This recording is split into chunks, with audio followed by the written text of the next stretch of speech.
as it emerges out of Operaismo and post-Operaismo and workerism, and that's why I feel very connected to the Italian context.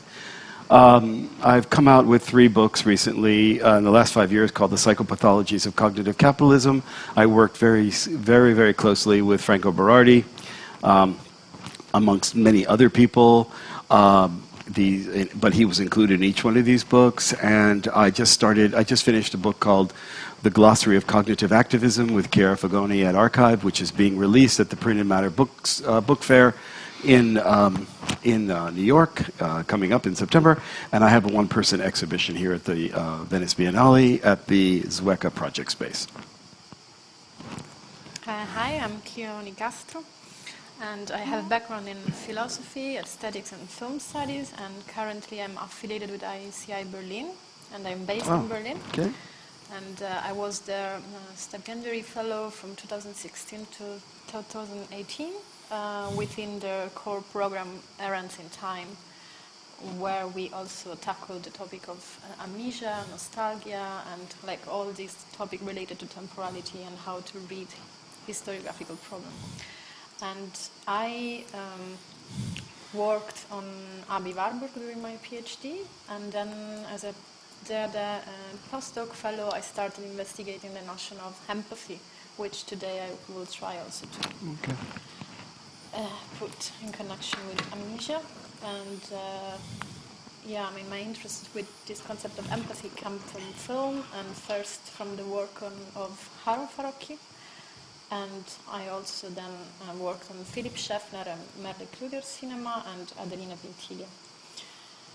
And yeah, I mean, another aspect of amnesia where I'm interested in, it's connected to the series I've started together with Hanna Proctor and Nadine Hartmann in Berlin in November 18 at DIFRACT, Center for Theoretical Periphery, which aims to explore experience of collective mental contagion, such as fainting fits, possessions, and the mimetic aspect of both hysteria and eating disorders. Okay. My name is Gaia Giuliani. I'm a researcher at the Center for Social Studies at the University of Coimbra and professor of political philosophy in Italy. Been crossing different disciplinary fields since I started researching on the topic of colonialism and the constructions of race. So intersectional constructions of race across imperial and national boundaries. And so in terms of fieldwork, in terms of my disciplinary belonging, I started from political philosophy, and then I crossed cultural studies, post-colonial studies, critical race and whiteness studies, and I'm a feminist scholar. So I wrote several books on the Italian genealogy of racism, or better, the genealogy of race and racism in Italy since the unification up to today. And at the moment I'm working on construction of monstrosity across the West, specifically Europe, and the construction of monstrosity in the context of the war on terror, environmental crisis, and the refugee and migrant crisis.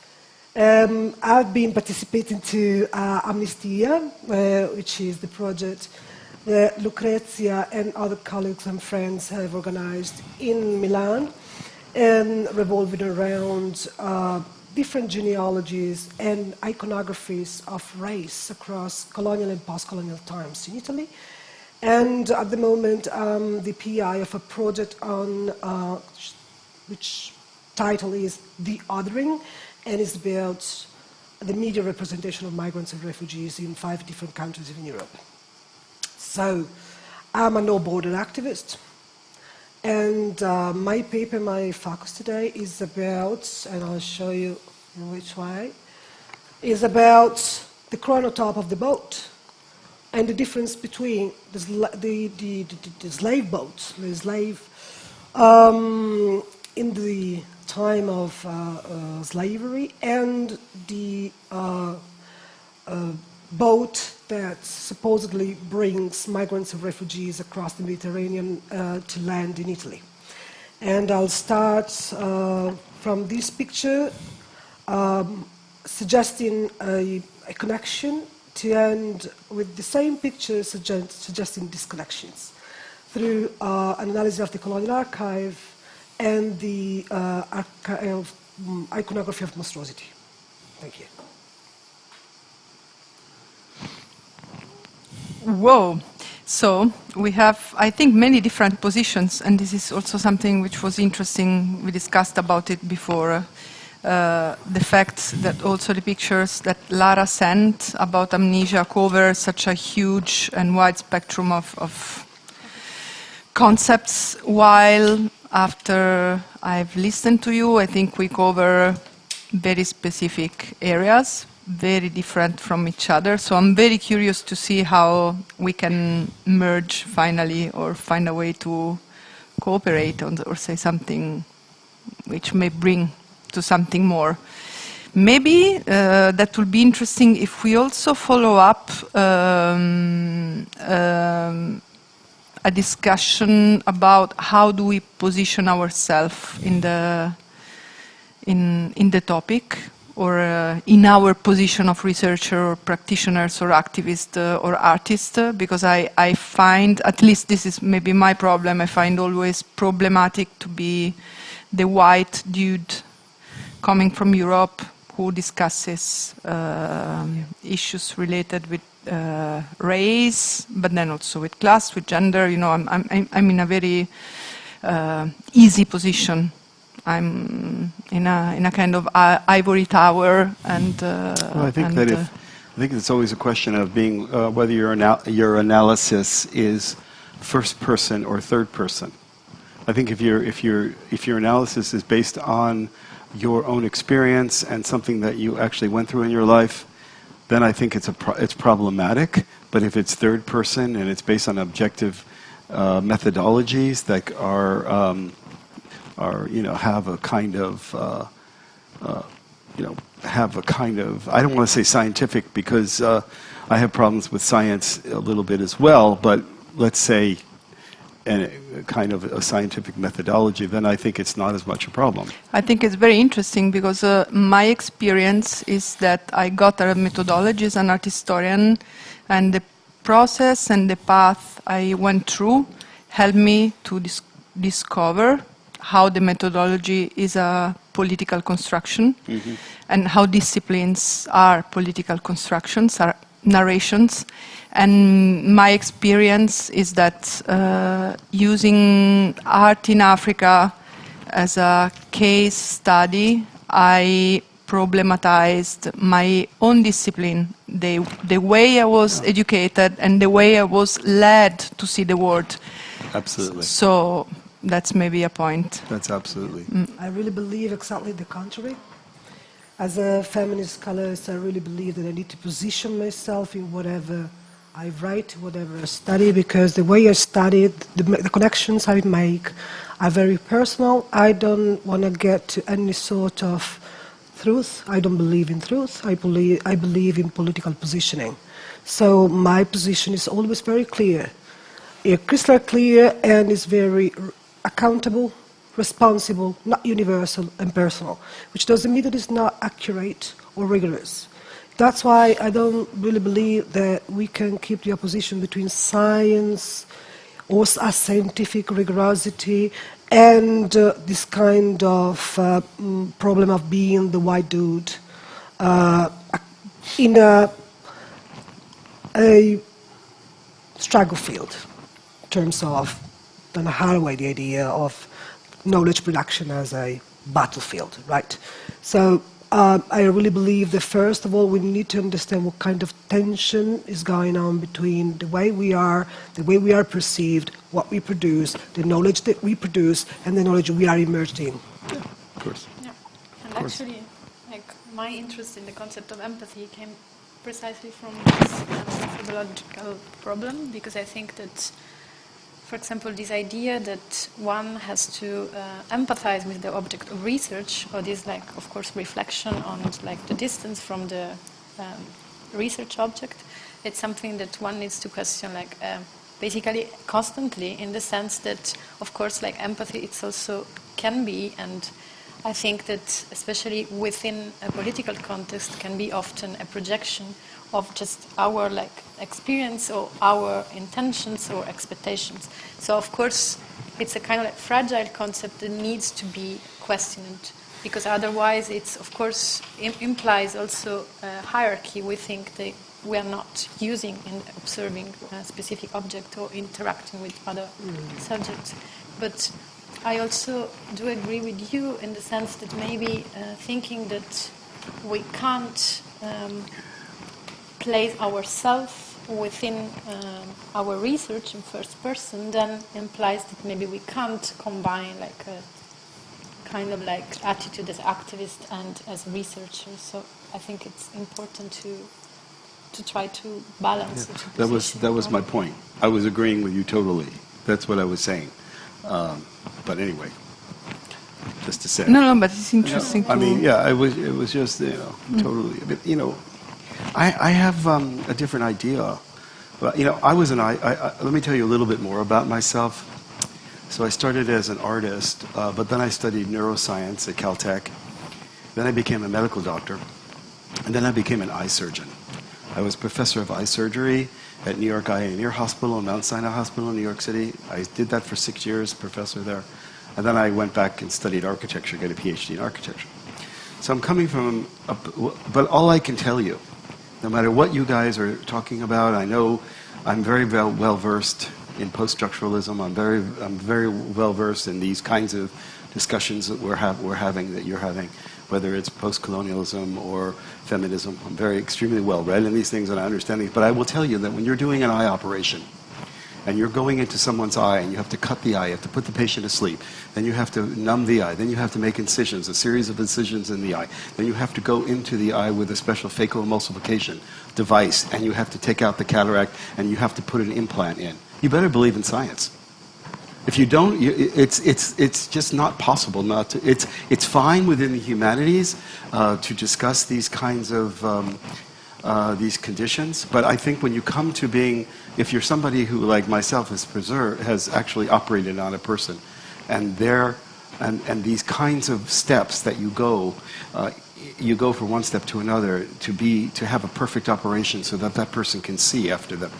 There is a certain science, in a certain way, has a certain validity. That's all I want to say.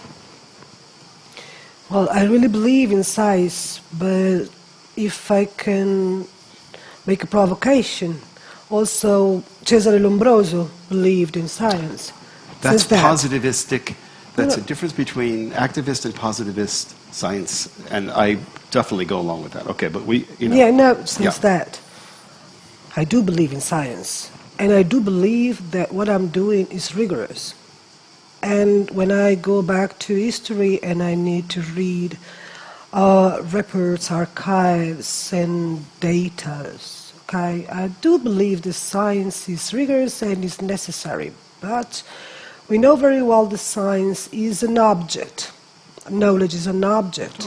As working on cognitive capitalism, we know that whatever knowledge production we basically dealing with is the matter of an object that is interpretable, that can be functional to particular power relations. I'm a social science, and of course I'm a social scientist and a humanities kind of person. So I need to understand not the thing of putting a knife into a eye, but I need to understand what is around that process, right? So we are not somehow dismantling each other approach, but we're trying to enrich it, seeing all the different positions that we have, right? So when I say that, yes, I need to balance, be an activist, be a scientist, since that, of course, you need to take a distance to better see things, otherwise you don't see anything. But at the same time, if you don't question yourself with that circularity Lucrezia was talking about, since that to get into a matter means to bring back something that challenges you constantly. So there is a circularity between the knowledge production and the relation that you establish with that knowledge in particular. That is something that opens up, right, in that sense. And I think maybe in our case of Amnesia, and also in relation to this specific history of Italy, related with fascism, related with the colonialism, is also a process of deconstruction of a discipline which is very meaningful because it helps us to understand the present. And sometimes, I mean, for me, you know, I'm here like a scholar, and I have my life of activism in the past where we even crossed each other with Gaia when we were 20s. But the point is that there is a moment when you grow up, you did your studies, you did your things well, you know, you went through an MA, the PhD, you traveled, you learned other languages, you read all the relevant books, and then all this knowledge you have, you applied to the past somehow. And we as art historians, we really have as a methodology this kind of mindset, you know. We got installed with this mindset in the Department of Art History in the Italian universities. You start studying the Middle East archaeology, and then Greek archaeology, and then Roman archaeology, and then there is this huge highway, 4 paths going across all the centuries up to the modernism, and it's like something is growing, growing, growing, and there is never a question about the way this discipline approached the material culture you are supposed to study. And so for me, this process of asking myself was also a process of trying to understand why, when Pope Sixtus V opened up the Musei Capitolini, the Museum of the Capitolium, like is the model of the museum for the West from that moment onward. He made the art history section with Greek and Roman antiquities, and then a kind of Wunderkammer with the objects coming from the non-Mediterranean, non-Western world. So what the Combonian brought from Angola and Congo, what the Jesuit brought from Latin America, which was now the big field discovered, and why art history is art history for something and not for something else. So let's say I know I have a methodology which has been installed in my brain when I started studying art history, but for me the post-colonial discourse was a way to understand how this path, how this methodology is a narration itself, because it implies a vision of the world. And for me, as a simple art historian, you know, I'm not a social scientist, I'm not an historian, I'm not an archaeologist, but just to approach certain readings and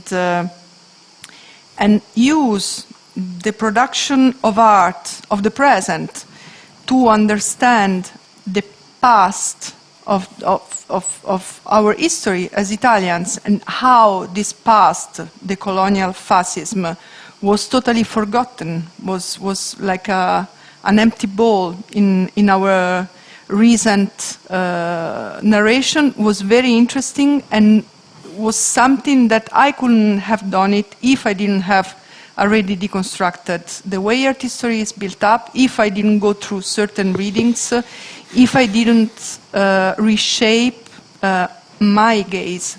So for me, positioning myself implies also to understand that I'm a white scholar, middle class, good education. I got lucky enough to have a passport and a Schengen visa, so I can move around the world easily, and that I have to use these tools to understand how my people built up themselves and narrate themselves in the long wave of history. Otherwise, I will do something which is very professional, very scholarly, well done, but from an activistic point of view, totally unuseful, because it will never have any adherence, any connection with reality. And our reality, as Gaia said, is the reality of politicians talking about boats, politicians talking about race, politicians using racist, sexist, and classist word to describe the otherness. So for me, that was a bit the point. And the big excuse was just that I started to study the production of art across Europe, across the West. And just going there, I've been able to see myself and to see how my people were used to talk about ourselves.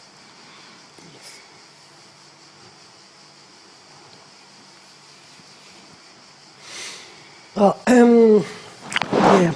Should we start reading? I mean, we're giving it, you said before we might give a 10-minute presentation of each of our topics. Is that what we could do now? Well, please, start. Okay, if you want. I would like to share with you some reflections about a constellation of concepts which I relate to amnesia, and the first one I already introduced is empathy, and witnessing, forgetting, numbness, reliability, recent history, and oral history. The reason is because these terms, for me, stem from my recent collaboration in a documentary film by Nene Grignafini and Francesco Conversano on the Berlin Wall. So we are on a different topic, but I think it could be interesting to connect it as well. And also because this year, on November the 9th, it's the 30th anniversary of the fall of the wall, and the film project is meant as a collection of interviews, fragments, memories, personal experiences of life during the GDR. So daily life, as well as of stories of political resistance, work life, and particularly women's work life, and story of people who escaped the West Germany or helped others to cross the border, and black people who were victims of racism. And furthermore, the film focuses on the changes after the reunification and the current recrudescence of extreme right-wing parties, such as AfD, and Nationaldemokratische Partei Deutschland, NPG, and Pegida. In the former is Germany, as you probably know, especially in Saxon, Thuringen, and Brandenburg. And we saw, I mean, it's really clear in the map of the latest European election. And so, as we already introduced ourselves, I'm not neither an historian and nor an expert of this specific subject, but I think that by working on this documentary project as both a researcher and a translator, I had the chance to directly face in the process of their making some of the empathic mechanisms I'm interested in my research, and actually applied to other topic I haven't worked on, and on 3 different levels mainly. So the first one is the relation between the witness and her his past, which of course changes dramatically when encountering a former prisoner or an artist who used to work for the state, or someone who was considered as a political dissident, considering that of course also the concept of dissident is very broad within that context, because even like people who were not actively opposed themselves to the state could have been considered dissident for many different reasons, so it's a broader concept of dissidence. And or someone who was just a child at the time of the GDR, but now is trying to investigate the experience in her research and so on. So actually trying to find distance from that object as his own experience. The second level is the relation between the interviewers and the person being interviewed, which I was also part as interviewer. And the third level, it's actually something I could have so far only speculate on because the film hasn't come out, which is the relation between spectators and interviewers and the way them. Between what, sorry? The spectators and spectators. And the interviews. So the idea for the documentary was to select and interview people whose different biographies could offer diverse cross-sections of this crucial moment in the history of Germany, but also, of course, all the other countries involved in the Cold War. and that historians, sociologists, writers, and artists still try to unpack and narrate. And this is, of course, a challenge which applies not only to the history of the Berlin Wall, but yet I think that this history offers a series of compelling issues, partly because it's an event which happened in the recent past. So actually we do have witness, we do have material, we do have like the ruins of, for example, the former factories that were dismantled and there. So we have a lot of like traces. And furthermore, although there has been a large debate about it in Germany, especially, there is still the need to find new ways to account for those stories that don't fit either the narrative of the winners, which is so-called the narrative of the winners, meaning the West German, and then that of the losers. So the need to overcome this dichotomy was lately discussed in many cultural events in Berlin since, as I said, it's like the 30th anniversary this year. And I attended some of them, and especially one at the HU, Hebelamu for Berlin, which was the DDR Neu Erzählen, so retell the GDR or narrate the GDR in a new way, where the participant confronted, I quote from their description, the official politics of memory that largely reduces life in this vanished land to perpetrators and victims of the Stasi. So for me, it's been always like a kind of like problematic concept, this idea of like give voice. And I think that give voice, it's actually here where, as I said, we do have the witness, also like maybe an interesting example to discuss, because to give voice, it's not sufficient way to hear, of course, what witnesses and traces of the past want or need to say. And I always have the feeling, and maybe I'm wrong, I don't know, this is actually a question for you all, as you actively work in this field, because I have also the feeling that the verb give implies an act of like permission rather than like a way to open a space of dialogue and confrontation. And of course it's a word, I'm not saying, I don't want to just speculate on like words for the sake of that, but I do think that it became also a kind of like, I don't know, rhetoric of this like giving voice, and then I'm well, there is an hierarchy implied. It's vertical. It's vertical, Yeah. yeah. So it was meant, at least at the beginning, to be a kind of like act to sabot this hierarchy, but I do think that in the way maybe it crystallized or in the way it used, I can see that the hierarchy is still there, and maybe in disguise. And so the lack of archival material, traces, voices constitutes both, of course, a political and an historical struggle, as also Lucrezia was saying before, and as, for instance, Saidiya Hartman pointed out in her great attempt to invent a new writing practice, so trying to cope with the gaps and silences in the archive of transatlantic slavery that absent the voice of enslaved women, and a method that she called critical fabulation. But for me, it's like when confronting, on the other hand, traceable historical events, as the GDR, for example, there is the risk of facing different kind of gaps, which I think have to do mostly with repetition, restaging, and reenactment, at least in the way I experienced it. So when the process of remembering, instead of like reactivating the past, becomes a kind of like crystallization of the past or a narrative of the past. And of course, this has a consequence in the way one then perceives the present, as well as reinvent, so the possibility to reinvent like a new narrative for the future. And for this reason, I would like to quote Alessandro Portelli, who is an historian specialized in oral history. Just like memory, the narrative itself is not a fixed text, a depository of information, but rather a process and a performance. Orality does not generate texts, but performances. In orality, we are not dealing with finished discourse, but with discourse in the making, dialogical discourse in the making. Thus, when we talk of oral history, we ought to think in terms of verbs rather than nouns, remembering rather than memory, telling rather than tale. In this way, we can think of oral sources of something happening in the present rather than just a testimony of the past.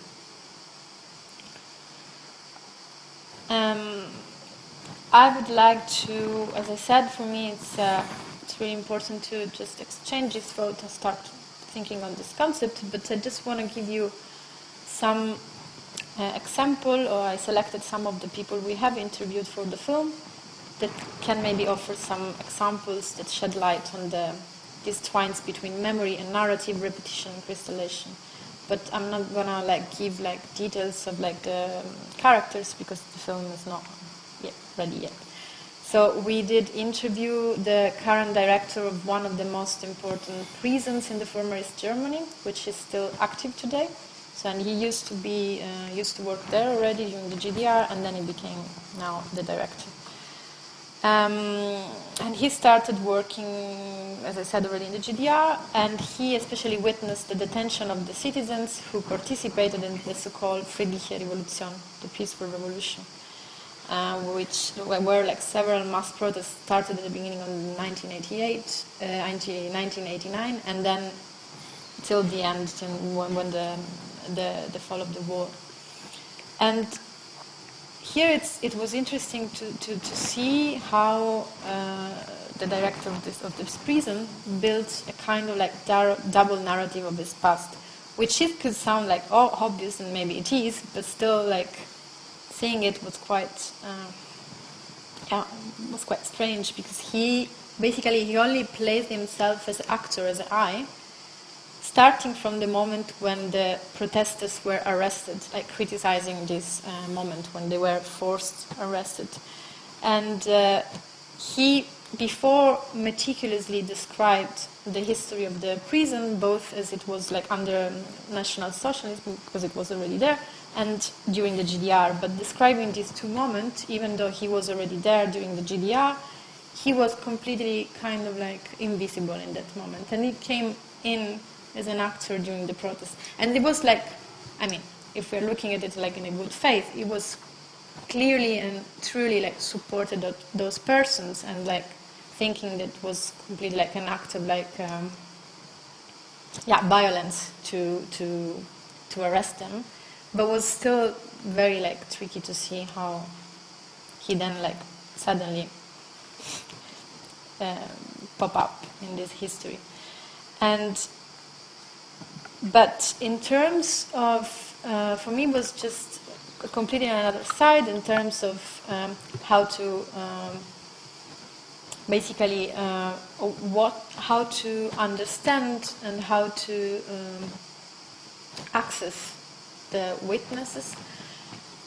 There is particularly one person who was one of the former prisoner during the GDR, and he was victim of political repression, even though actively a political opponent, and he was in jail for about 1 year. And he does this.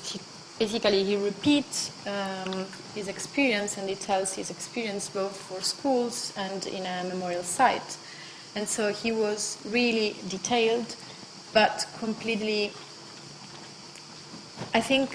For me, it was really difficult to empathize with him, not because I think that it's necessary to empathize with him in order to access a story, but it was just was probably one of the moments where I started to really questioning the role of this kind of witnessing process.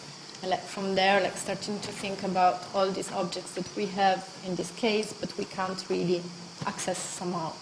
How it would be possible, which is actually the opposite of not having an archive, or the impossibility of dealing with archive. But I do think that sometimes it's also the consequence can be also sort of amnesia, or rather numbness. This is why I wanted to also bring in this concept.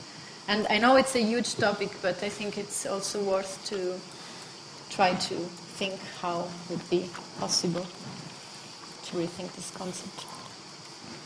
Yeah, maybe this is enough to start with.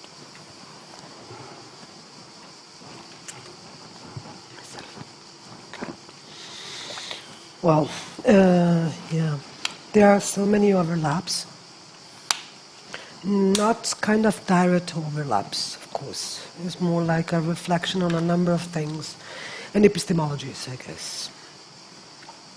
Since that, if I think about the extreme right, at the moment I'm working on the extreme right, the Italian extreme right, and I go on Facebook and I see all their posts and comments on two main topics, one main topics and then two different kind of, side of the same topic. Topic is sex crime committed by refugees and migrants on white women.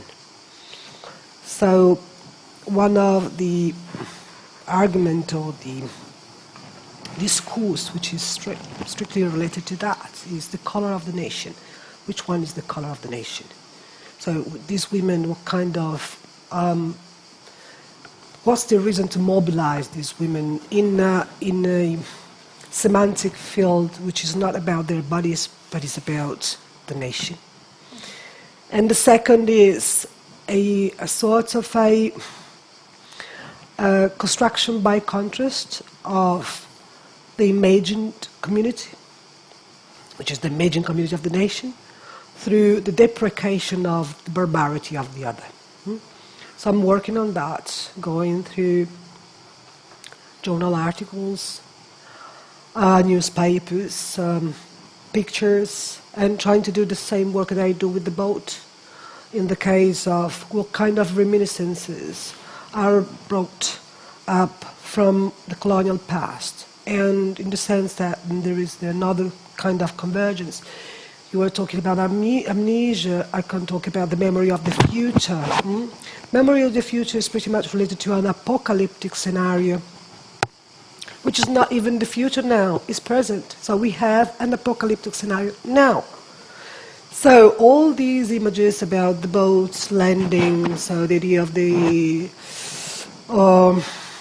unmasterable barbarian landing into our land, penetrating our body, are all images that have been already circulating during the colonial time. And it was at the very, very, very base of the idea of the civilizing mission. So we need to go there to stop them, to contain them, in order not to have them here.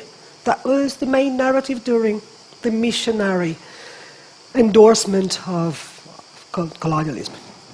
So I see the same. I see a number of iconographies circulating, and in terms of bringing up the voice or giving space to the voice or allowing someone to have a voice, this is my problem in terms of my positioning, because I work on these topics as a white woman,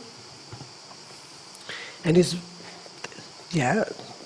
gives me a number of different problems, and that's why I dissented. My focus is not to give voice to anybody, try to deconstruct as far as I can the imaginary that forges my way of thinking. So I need to go back to myself. That's why I do critical whiteness studies, and I don't do anti-racism studies or anti-racist studies. Try to understand what do I see actually when I see things, what kind of lenses are common in that narrative called the color of the nation, that narrative which is hegemonic and gives us the instruments, the tools to understand current phenomena. And so I try to avoid that problem of the witnessing, because it's too problematic. So I prefer to go back to iconographies, pictures, films, and they are produced nowadays or produced in the past, and try to see how, for instance, the debate in Italy about the boat is split between, that is the boat of the alleged terrorist or criminal, or that's the boat of the poor victims. Okay, so we need to deal with this dichotomy, which is always there and was already there in colonial past, and so that if you are a subject of yourself, so you have subjectivity, you are kind of a criminal because you don't flee from disasters. No, you decided to leave. Otherwise, you are the victim of disasters, so you are the victim, and there is again and again that kind of hierarchy or vertical relations that I need to take care of you. And we know that taking care is very problematic because it's always kind of it involves a lot of power relations and different positionalities. So, and they are very racialized as a kind of position. So, in this sense, I need to understand how this dichotomy is played in the discourse that is always there when we're talking to our friends in a bar, when I try to teach this stuff in my classroom, or when I do activism with my comrades. So, and we are always somehow compelled to think through that dichotomy. So again,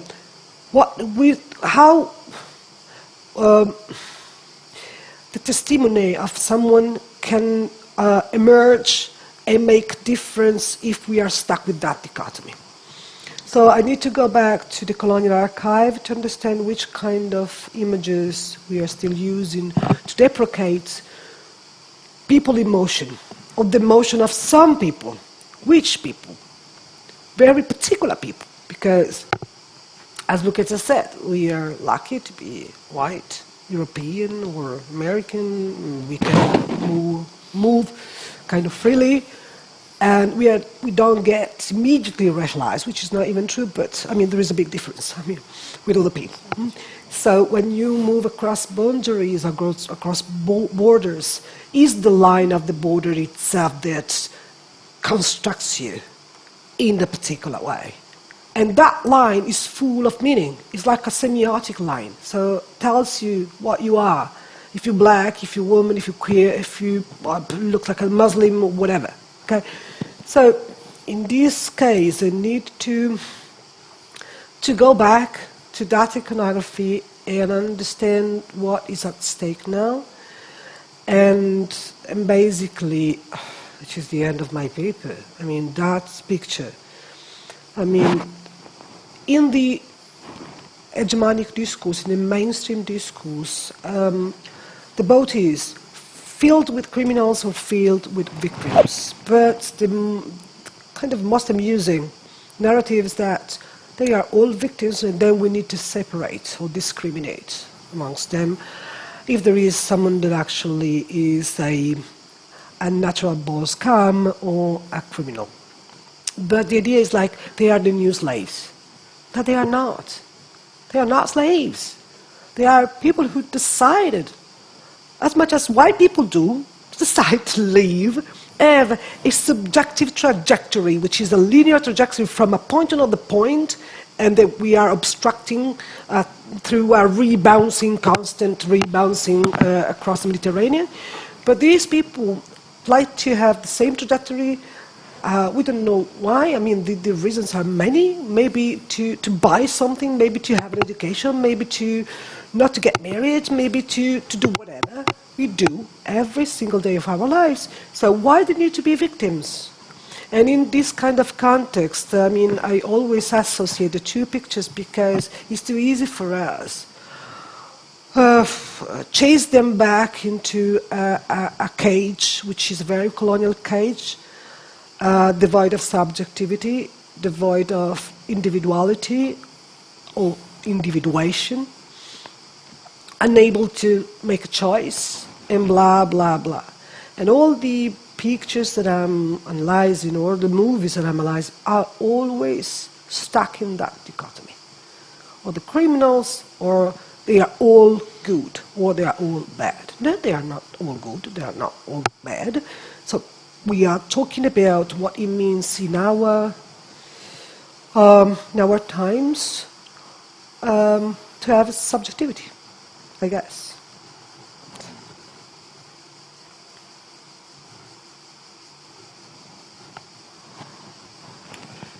Okay, well,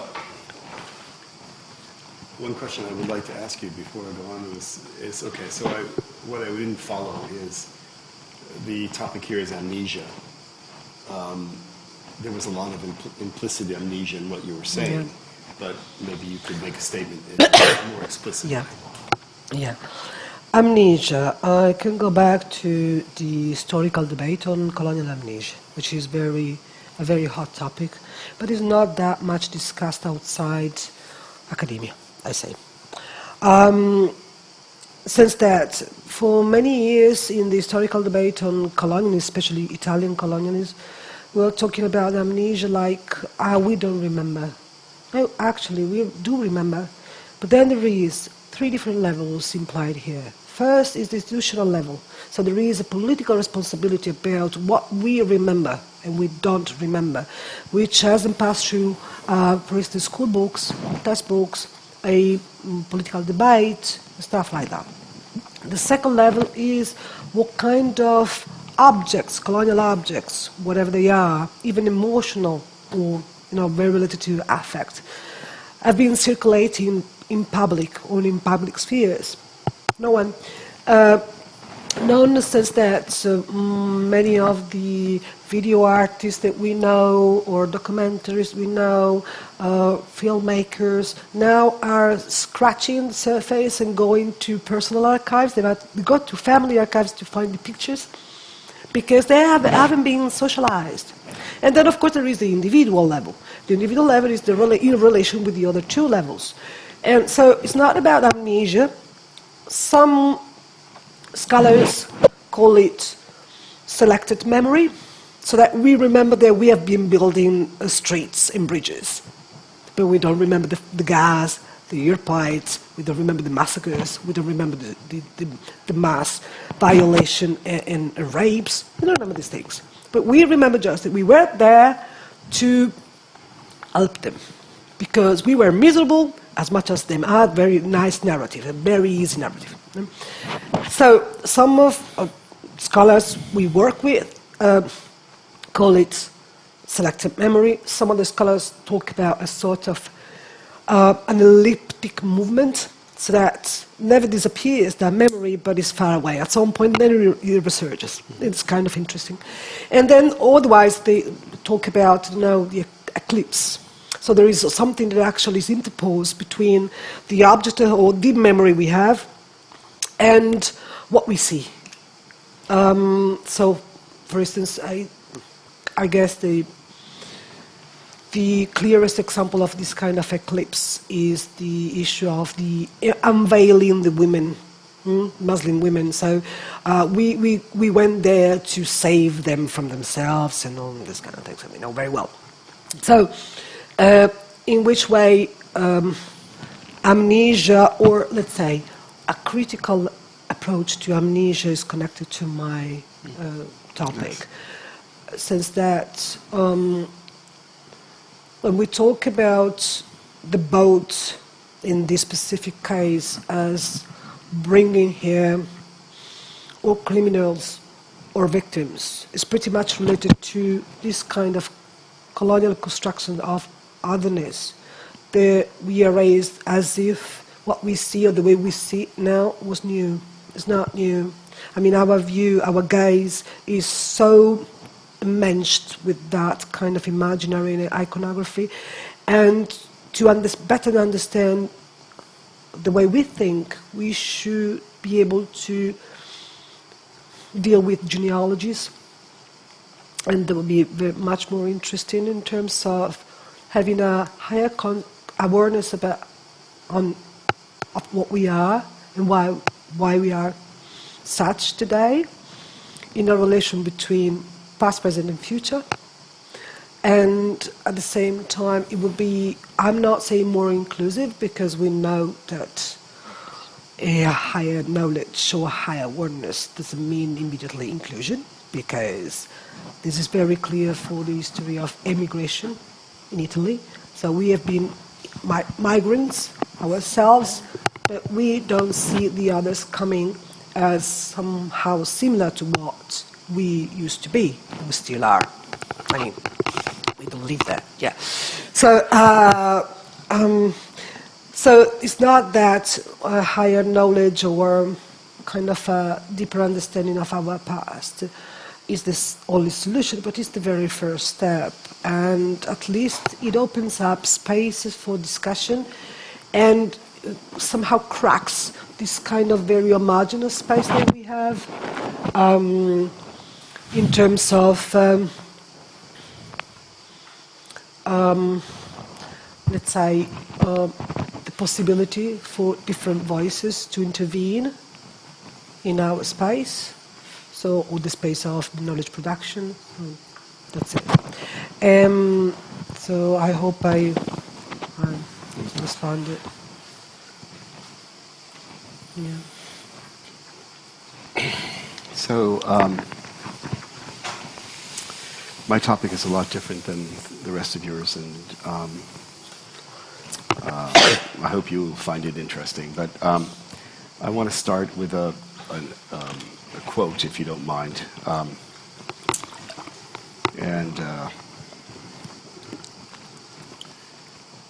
It's by Marco Scottini, and it's from an essay he wrote called "The Government of Time and the Insurrections of Memories." Maybe some of you know this essay, but I think it's a good beginning in terms of like what the kinds of things that I'm thinking about now, and how to coordinate my own theoretical approach into the idea of amnesia. So he says, citing the past does not mean re-memorizing dead languages, but de-archiving the rebellious signs of official cataloging, not so much bringing to light the object of remembrance as that which it, with its reappearance, renders visible and removes, or the action of refilming archive material for the couple Ervant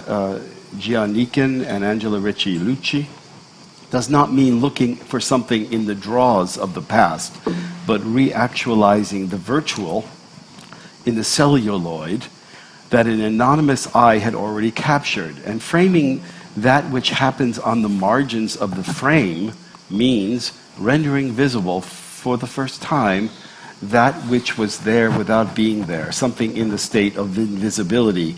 Repetition is always the sign of having been and being for the first time. And what's interesting about this is that whether you're looking at a history or whether you're looking at an image, there is a multiplicity of histories that are contained therein, and that these histories, for whatever reasons, are subsumed or denigrated to a minor narrative in a Deleuzian sense, rather than having the major role. And these kinds of things that we're talking about, cultural positions on race, positions on gender, they are contorting and making invisible certain images, certain parts of the image, certain parts of the language, certain authors, which then, under different socio-political, economic, and historical conditions, are allowed to emerge and become prominent. So that's what I'm saying. But then I want to go into my own little discourse on this. That's what I think he's saying. But I want to use the above quote as a beginning for an understanding of amnesia as a form of memory dysfunction, not simply occurring in the material intracranial brain, as many reductionist and positivist accounts would have us believe, but rather in a brain defined by its intracranial and extracranial capacities. So, and this actually goes back to this idea of positivist science and all of the, whether it was the Italian fascists or the German fascists, using different methodologies of science and coming up with these absurd answers. And I call that a positivistic neuroscience in the case of biometry or craniometry, for instance, or phrenology, because the brain is not just in the bony carapace. It exists as an intracranial capacities. Memory and amnesia are part of an extended, embodied, and enacted mental condition. Embodiment or embodied cognition describes the condition of the brain that cannot be uncoupled from its environment and cannot be reduced to only neural activation. Extended models of cognition mean that the brain and the world are constitutively intertwined, and that technologies like laptops function as externalized cognitive organs. For instance, the phenomena of the Google effect is the result of transactional memory, in which the computer becomes what we outsource our memories to, leading to our own memory deficits, or the same might be true of the annihilation of our memories of space and direction resulting from the GPS and resulting atrophy of the posterior hippocampus. So we are, and that goes, and what's important about that is that when we think about post-humanism and we think about post-Anthropocene, or we think about post-colonialism or feminism, we have to understand that they are part of the external brain. They are mutating. Feminist work of Mary Kelly, Mary Miss, Alice Alcock, 70s artists, especially I would say Mary Kelly's work on postpartum, the postpartum work in which she talks about Lacanian psychoanalysis. She brings into the fore, she mutates the conditions of a patriarchal cultural milieu and incorporates her own active analysis and feminist position in this cultural milieu, which has a secondary effect on the intracranial brain. So there's the intracranial brain and the extracranial brain, and the situated body in between. So in cognitive capitalism, where I'm talking about is now, there's an early cognitive capitalism, which we all know, which starts in 1975, according to Jan Moulier-Boutang, and deals with things like 24/7 work, precarious labor, financialization of capital, communicative capitalism, valorization economies, precarity. These are the kinds of things that we normally associate with the early phase. But in this late phase, which I call the cognitive turn, over the neural turn in cognitive capitalism, understands that there's an explicit desire to sculpt the neuroplasticity of the brain through the manipulation of institutional regimes' actions on built space, on theory, and all these kinds of things. So in cognitive capitalism, where the brain and the mind are the new factories of the 21st century, a kind of memory has become more important than ever and is called working memory. Just like the art fair is the perfect marketplace for the sale of artworks in the global economy, and platforms have become the perfect business model in our world of digitality, working memory is the perfect place for the rehearsal of future performances important in the world in which immaterial labor has subsumed all others. So the working memory is we're working with our memories now. We are cognitariats, and that we're working with our memories to construct scenario visualizations in our mind's eye. And that mind's eye is the place now of the process of governmentalization in cognitive capitalism. It's the place where, working memory is the temporary activation, maintenance, and manipulation of data arriving from the senses or activated from long-term memory stores to maintain the presence of information consciously in mind while using it to perform a particular task called scenario visualization. Scenario visualization is an important part of planning future rehearsals and performances.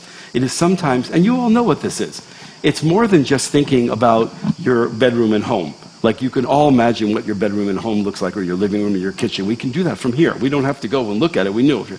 But it's more about like a racer envisioning doing a rehearsal or a scenario visualization of the race that they are going in the future to race. And in actuality, it helps them.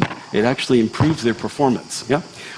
Or the way that I sometimes do that before I give a talk or I make an artwork. I sometimes make the artwork in my mind's eye before I actually make it. It's sometimes confused with short-term memory, but the term working memory implies it is a form of contemporary labor. It is a process that works with memory for a limited period of time in the mind's eye and is related to what Gilles Deleuze refers to as the image of thought. Working memory is situated predominantly in the prefrontal and parietal cortex, although we have to understand that it's situated there, but it's activated by this external brain. As the name suggests, working memory works with those memories formed through the interaction with the world of objects, things, their relations, as well as social relationships that create their context, that form the archive of mental images, which have the potential to be activated to partake in the particular mental task. The archive in cognitive capitalism is no longer only situated in the museum or library or on the computer chip, but also in the millions of plastic neural synapses that make up the material brain and have the capacity to be reactivated. These synapses have been sculpted by engagement with the distribution of sensibility, in the Rancierian terms, that not only polices built space or the virtual container of the internet, but in the process activates neurosynaptic junction, synaptic junctions, and also shuts them down as a result of lack of stimulation by unimportant situated stimuli. And what's important and important is institutional and sovereignty is suggesting. So it is through the rules and regulations occurring in intra and extracranially for their recording, selection, and programming that the procedure of governmentalization in cognitive capitalism operate.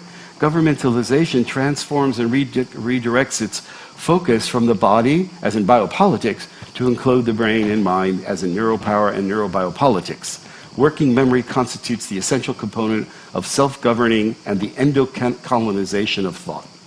As such, amnesia is not simply a form of memory loss, only related to neural dysfunction, as in either retrograde amnesia, when long-term memories have before a certain date been lost, or anterograde amnesia, when the process of transforming short-term memories into long-term memories is defective, resulting from damage to, for instance, the medial temporal lobe of the brain or the hippocampus.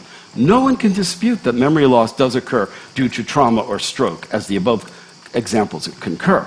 But it's rather that amnesia resulting from a breakdown in the assemblage of the components that entangle with the external world to produce the memory store.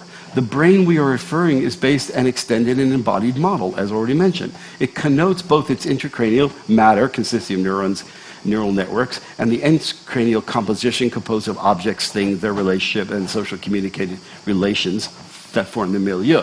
The extracranial milieu is shaped in time and space by competing, uneven, ideological, and discursive fields of unequal and shifting capacities. Ideology is one such component that affects typology of these fields. It invests itself in objects and relations and is the key to their ability to create attention and salience, which are important for memory function. Ideology is at the same time creating strategies of memory retention and obscuration and sometimes ablation. It is these memories that form the raw material of working memory and allow for the optimized function of the cognitarian and valorized and financialized economy. And then I have another thing for later, if we get to that.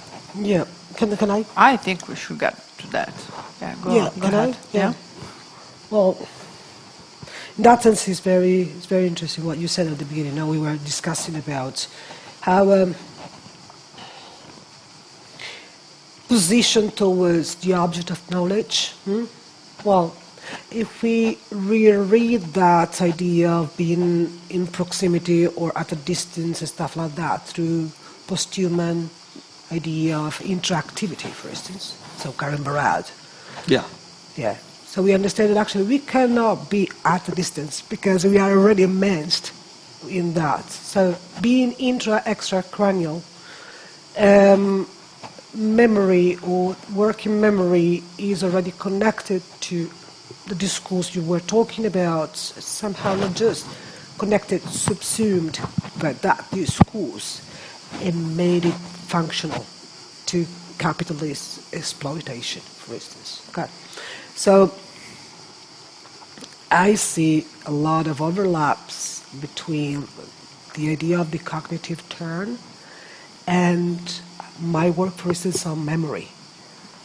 Because in a semiotic way, that selective memory, okay, or the memory which is still selecting things, is made at work, functional, to a particular order of discourse, okay, that on the one hand translates or make it material, make the semiotic thing or the memory or the neurological reaction to a particular stimulus material, since that it produces laws, borders. Okay? So, and on the other hand, in detaching symbolically, but not factually, because impossible, because we are in a sort of a mare magnum, since that's being extracranial, memory is collective. So trying to detach the effect from the sign, we are basically instantiating time and again a sort of an alienation, which is pretty much what you were talking about in terms of cognitive capitalism. So let's go ahead, because there is a lot of material here. No, I totally agree with you.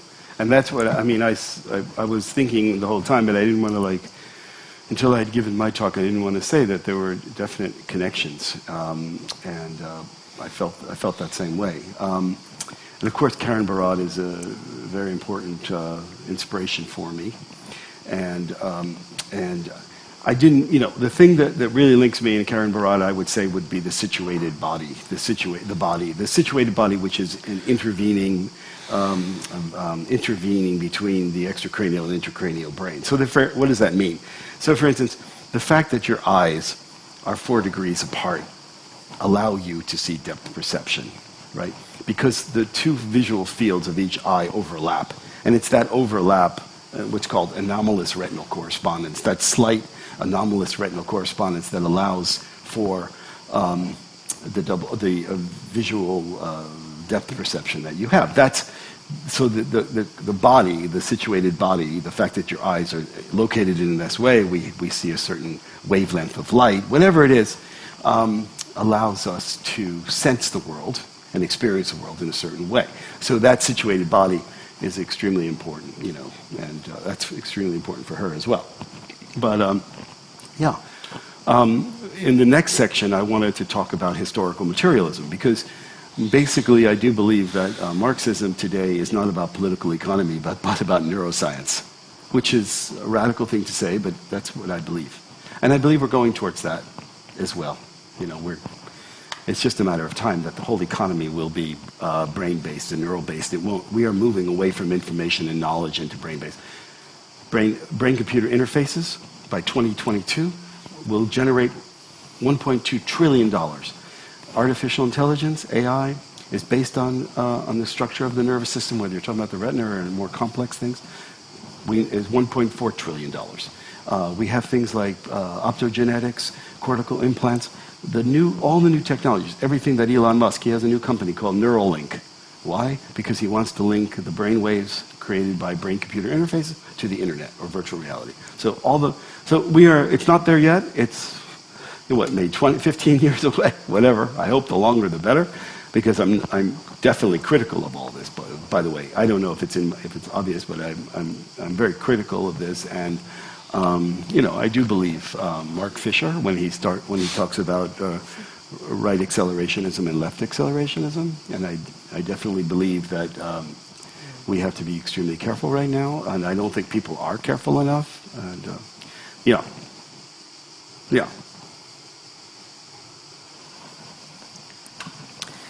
Okay, it's up to me. It's very interesting to get here after maybe you framed a space of reflection which is less focused on material and more focused on the mechanism in a way. And I think it's, because I think it touches many kind of amnesia. I mean, like we are many kind of amnesia or memory loss or selective memory or ways of building up memory or erasing the memory.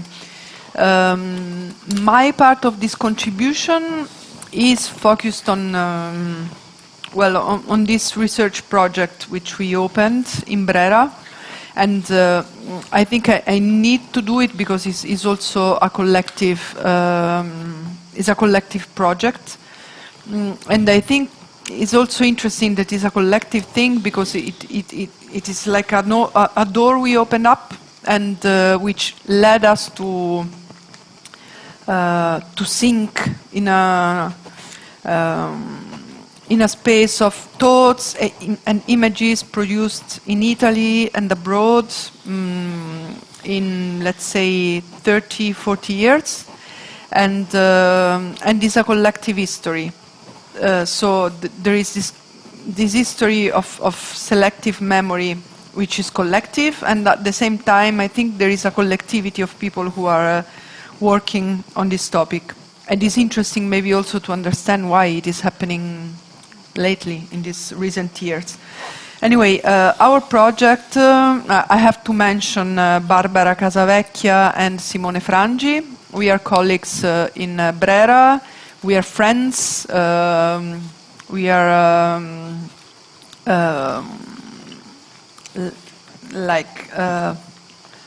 allied, and we met each other. We came from different histories. Barbara is more a writer. Simone is a scholar who did a show about colonial visions of Africa from Pasolini onwards, using the works of recent Italian artists. And me, myself, I already told you, I'm an art historian, but when we met, I was just back in Italy after a long time abroad, and especially 3 years I have spent in Addis Ababa teaching art history in the department of visual arts, visual performing arts of Addis Ababa University. How did I get there? And that's why for me it's important to position myself. I became somehow interested in, for a PhD in the production of visual culture and visual arts in Africa. So I got there through channels and networks and connections.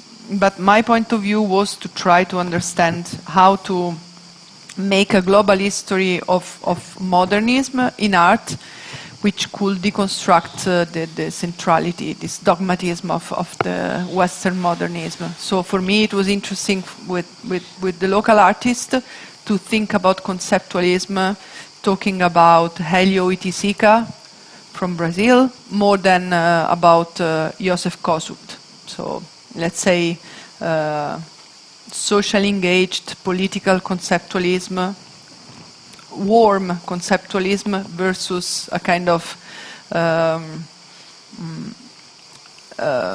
meta-linguistical conceptualism of the West, somehow.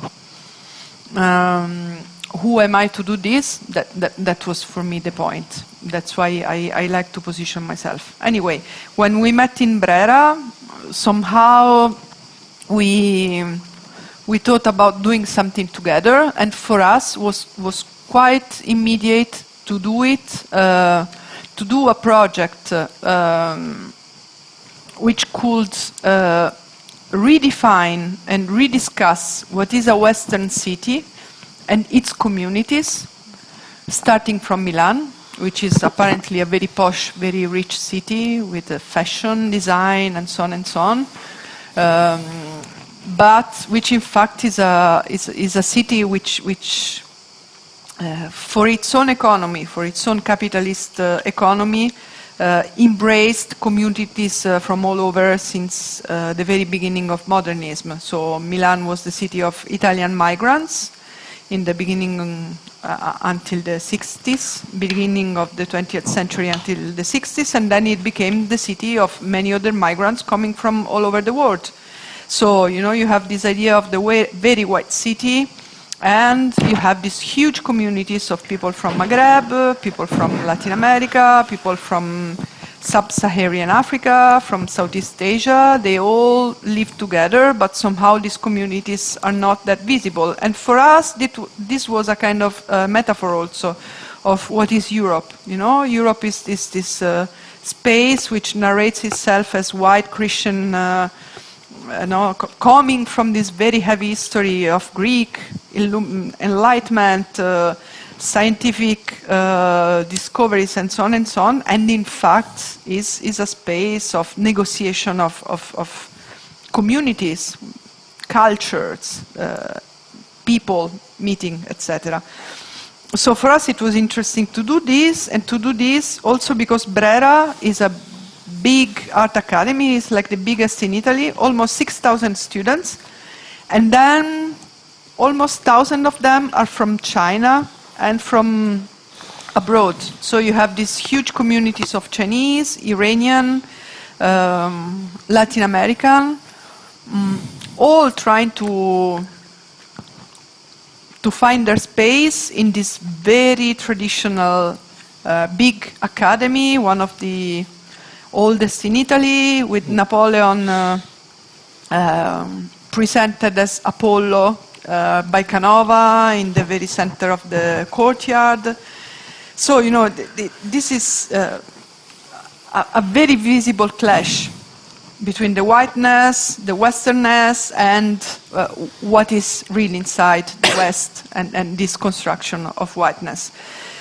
So we decided to go through a process of research, and that's why I'm saying that this is really a collective project. We didn't have any clear idea, but we knew we wanted to know more. We worked with a group of students, and we went through the study of colonial history in Italy through the persistence of images, colonial images and colonial imageries in Italy after the fall of the fascism, after this long period, which we call the amnesiac period, where we lost really the memory of what happened, or what was our relationship with this part of history. To do that, we used on one side theory, on the other side images, and we discovered that there was a kind of overlapping between a specific generation of historians, thinkers, critical thinkers, sociologists, and so on, who are studying this topic from an Italian perspective, but abroad. So this is really an interesting generational thing. Scholars working in this field, they all live abroad. They mostly didn't work in Italy, or they mostly didn't study in Italy. And me, myself, I came also from a long period of life and activism abroad before I got back to Italy. Simone as well. And the same happened with the artists. And most of them, they overlap by age, by generation, let's say. And it is very interesting. It's a generation of thinkers, of cultural producers, of visual producers, who are facing this history, but with a gaze which is somehow a gaze which has been shaped outside Italy. I have to mention most of them because it's interesting. Of course, in Italy we had the very important work of Angelo Del Boca, Matteo Dominioni, who are the older historians or sociologists who worked in this specific field. But then there are this most recent generation of researchers, which we also invited to give talks, to share ideas, to make readings, etc. Gaia was one of them, Cristina Lombardi Diop. It's also interesting, and I have to mention them because it was also very important for us, the work of a Spanish archaeologist, Alfredo González Ruibal, who used archaeology as a tool to reconstruct fascist history in Ethiopia through archaeological methodology. And this history is especially connected to a specific fact, and is the story of a space called the Zeret, a small village in the middle of Ethiopia, well, in the northern area of Ethiopia, close to Addis Ababa, the capital city. And it's an history which, besides Dominioni, nobody ever approached in Italy, and is how the gas was used in Ethiopia. And this history was studied by a group of archaeologists who went in the region and discovered a cave where you still can find, until today, the physical persistence of the use of gas against human beings by Italians. Zeret was this village. Its inhabitants decided to go for the war, to be partisans, and to attack Italian troops which were occupying their land, violating their women, stealing their history, basically. And to do that, they decided to move from the village, which was in a little flat area just above a canyon. So they moved all the village, including animals, women, kids, elders, and so on, in a cave. And it's a huge cave which you can cross still nowadays. It's made by several rooms. They resisted several months in the cave. Women living inside with the kids, with the animal, cooking, preparing, having a normal daily life. And men going out, attacking Italians, and getting back into the cave. It worked until the moment Italian troops found the space where these partisans were living. Yeah, living and escaping, let's say, hiding. And what happened was that they used, for the first time in history, the gas to kill this huge community. Matteo Dominioni wrote about it, but Alfredo González Ruibal went there. And it's through the pages of this text, which is called The Fascist Colonialism, the Archaeology of Italian Outposts in Western Ethiopia from 36 to 41. He went there and he basically gave us the how to get there, how to read what you find there, and so on and so on. So this is something that we did with an Italian artist, Rossella Biscotti. We did the trip. I know her. She's a friend. We went to this community, and we had to negotiate with the community. The community of Zeret nowadays is a community of sons and nephews of the people who survived. So we had to explain who we were and what we did, and after the community of Zeret had to discuss, and finally they agreed on bringing us in this space. And in this space you basically find pieces of skin, bones of humans and animals and objects from daily life, which are still there, and they are telling us this story. It's shocking for me to go through this history, because the moment we were there and the moment Rossella was doing her pictures for the museum, which after hosted the pictures and the exhibition, we were asking ourselves, but why pictures can be interesting? How can you give the right space to such a strong experience? And that's why I'm saying that it is always a collective process to re-narrate memory, and it is interesting how this collective process starts from a very single individual experience. And I want to mention also, like reading this text and discussing the work of Rossella was one of the topics of our research. We also saw the work of other artists. I have to mention them: Leone Contini, Patrizio Di Massimo, Yervan Giannichian and Angela Ricci-Lucchi, which you just mentioned because they were mentioned for the same works by Scotini in the text you read, Warren.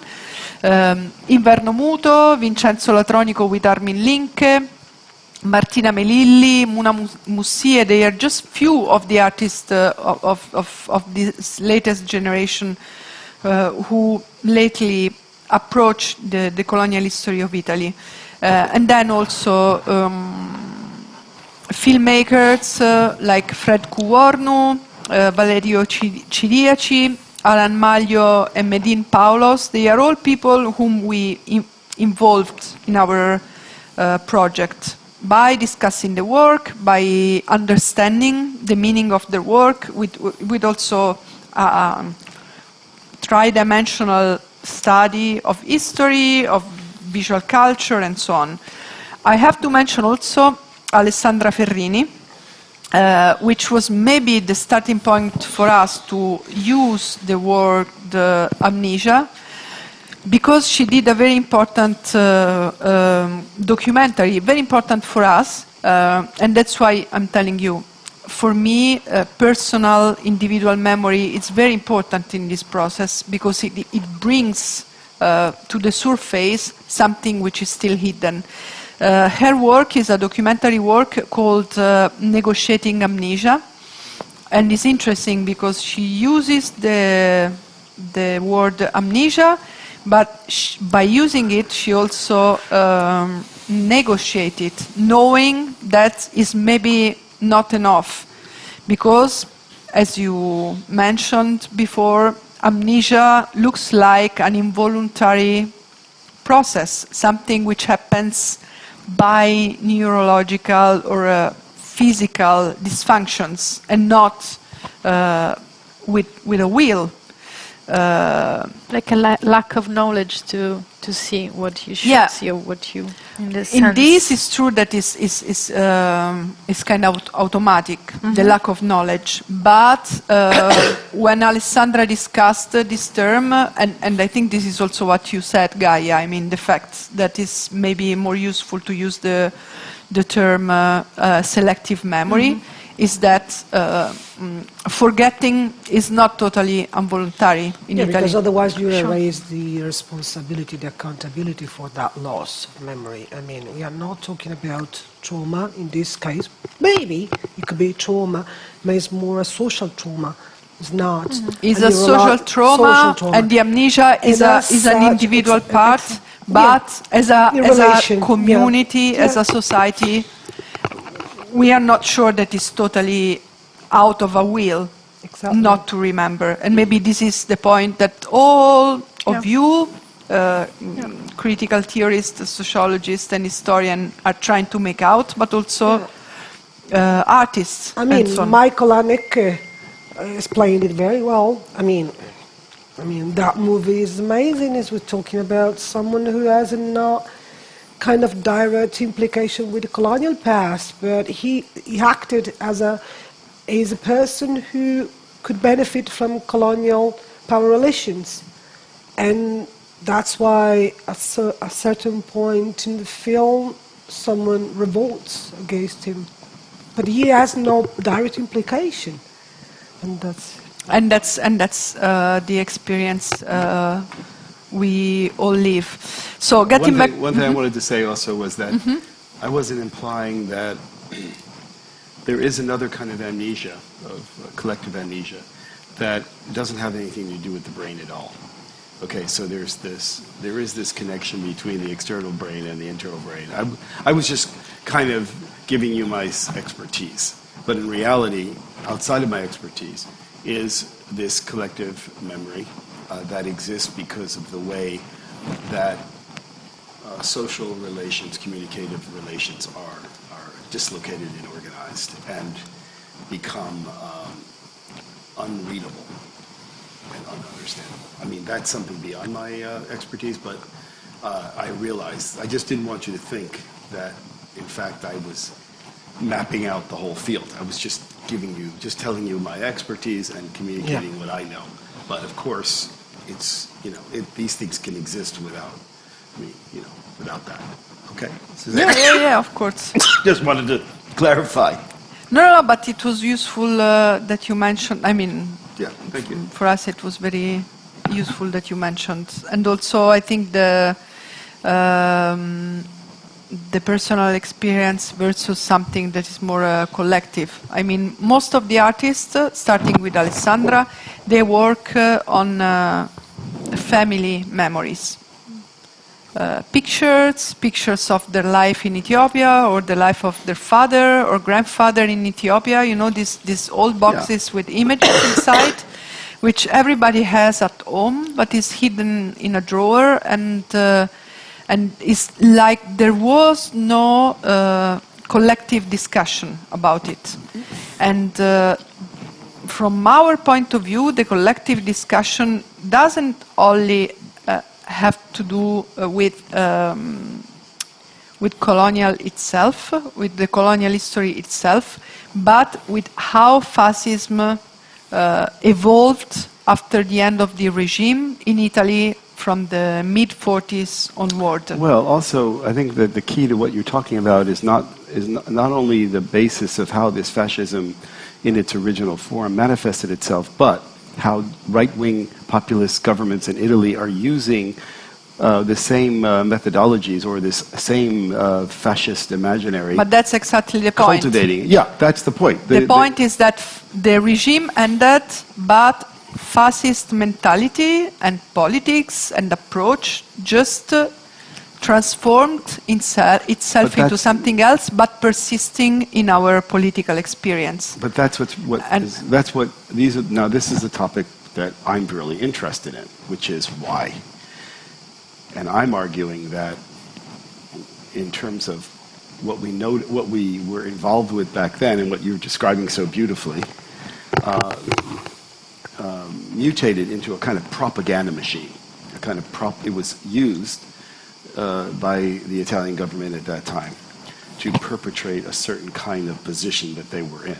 Okay, because a lot of Italian, as I understand it, I'm not an expert in this, but I understand that there was a lot of intermarriage going on between Ethiopian women and Italian men, and that part of the propaganda that was instilled during the early fascism, or Mussolini fascism, was in reaction to this. Now, that kind of goes away, and all of a sudden, because of the new kinds of populism, which is bottom-up and which has to do with fake news, post-truth society, Facebook, social media, a bottom-up type of propaganda occurs. So before it was top-down.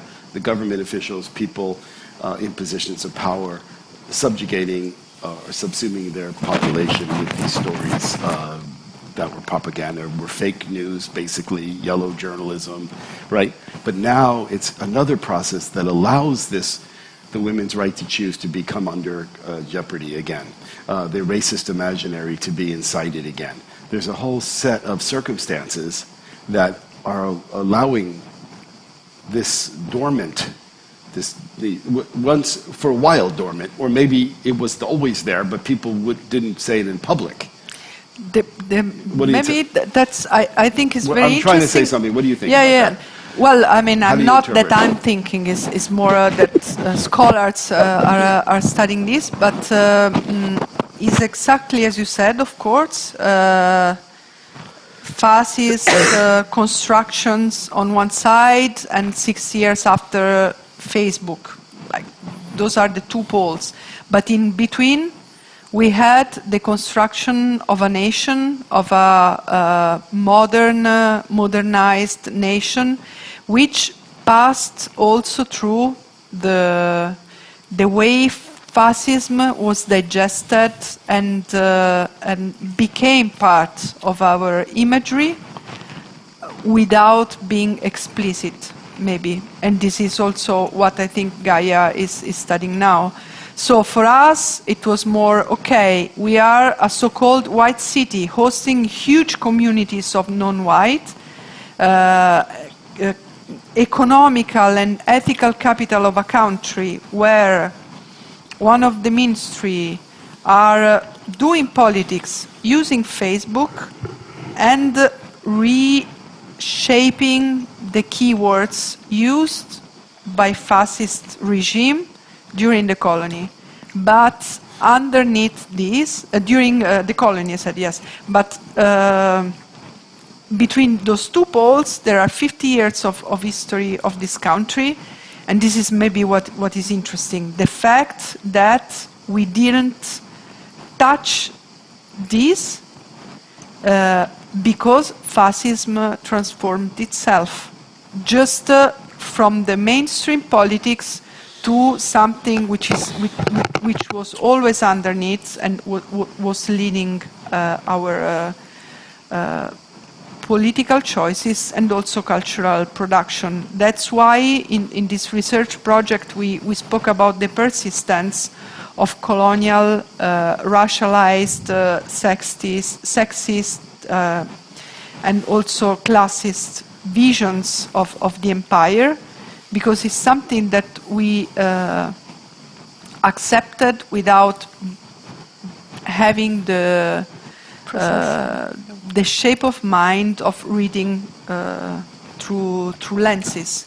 I mean, why young or so-called young artists like Inverno Muto, they are a duo collective of artists in their late 30s, are telling the story of how certain Afro-descendant Italian actresses are appearing in the movies of the 70s, and they have this sexualized wilderness which implies the black body for us, and why it was clear, horizontal and undiscussed in the 70s and 80s to accept such misogynist racist imageries in popular culture. Okay, so for us, this process. Maybe, excuse me, but maybe riffing off what you're saying, maybe that is that's the connecting fiber between these two poles. That there were expressions, like you just said, popular culture, that these things were there, but they weren't being, they were sublime.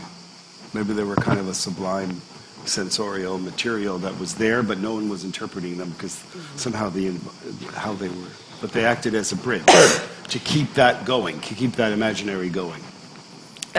Or maybe they were just part of us without us being able. I mean, when Italians arrived in Ethiopia for the first time at the beginning or end of 19th century, because they tried and tried and tried to occupy Addis Ababa and the Ethiopian Empire, and they just arrived to really occupy the land for a few years between the 30s and the 40s, let's say. But when they arrived at the end of the 19th century, Ethiopian emperors forbidden photography. And photography was, we know now, also a tool of occupation of the lands, not only in Ethiopia, but in the whole Africa. That's why African photography is a topic for African scholars and African visual producers nowadays, because taking the camera and taking picture of themselves meant to deconstruct the white colonial vision of Africa, right? When Italians got in Ethiopia, the emperor forbid the use of photography because it was a colonial gaze over Ethiopians, and this colonial gaze was always going through a sexualized, racist vision of Ethiopian women.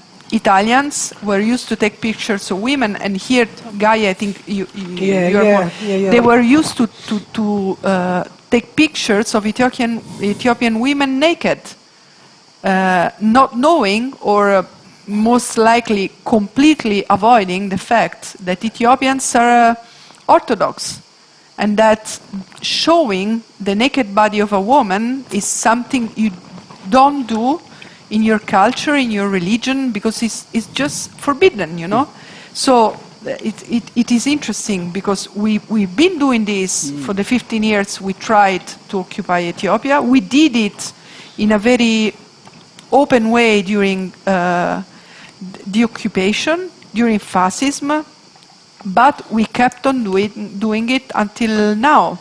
So what was interesting for us is what changed in 2019 or 18.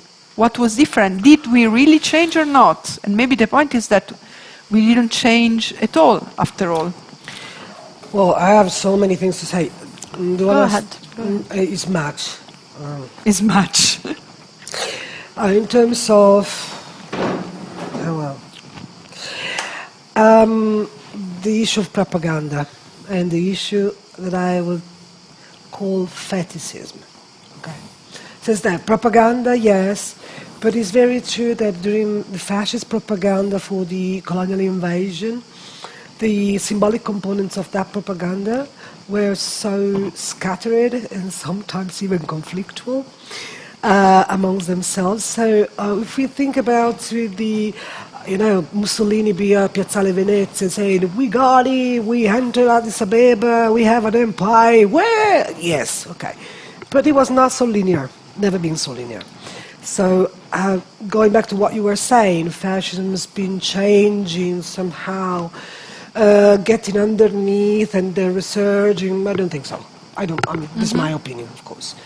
I really believe that what we are doing now is a grand reappropriation of some fascist lemmas, because more than the lemmas in itself is the modality of the tone, the way you build a discourse that is very effective.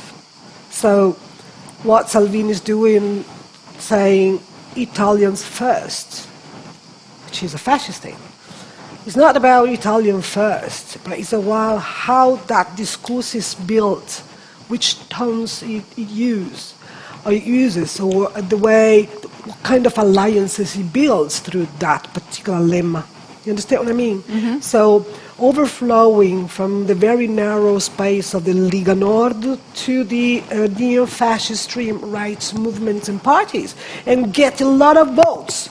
Okay, so I think that we need to understand where is strategy going on, and when is this kind of ongoing transformation of fascism. I don't think it's an ongoing transformation of fascism. I think that fascism doesn't come back.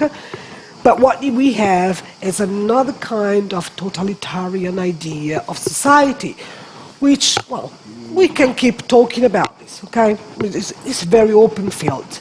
Then, there is something about women and how a colonial taste is a fetish today, and there is a nostalgia. In a time of crisis, we have so many nostalgic things, actually. Yeah. And I really believe that in a time of crisis, we are so thirsty of our national identity. We need to go back to when we were Grangers, But it's like that. So there is a very big tension between a bad memory of fascism and a good memory of fascism. So we need to play with that. It's not that linear. It's kind of interesting. So that today, a lot of artists and thinkers and, let's say, intellectuals are dealing with our fascist past in a brilliant way, but we need to ask ourselves why. Now, it's not just because of migration. It's because that loss of identity, blah, blah, blah, that is very related to crisis. So I guess it's much more than that. So the pool we are swimming in is immense, it's huge, because it picks here and there a number of different symbolic clues, and in order to reshape a scenario that gives us some kind of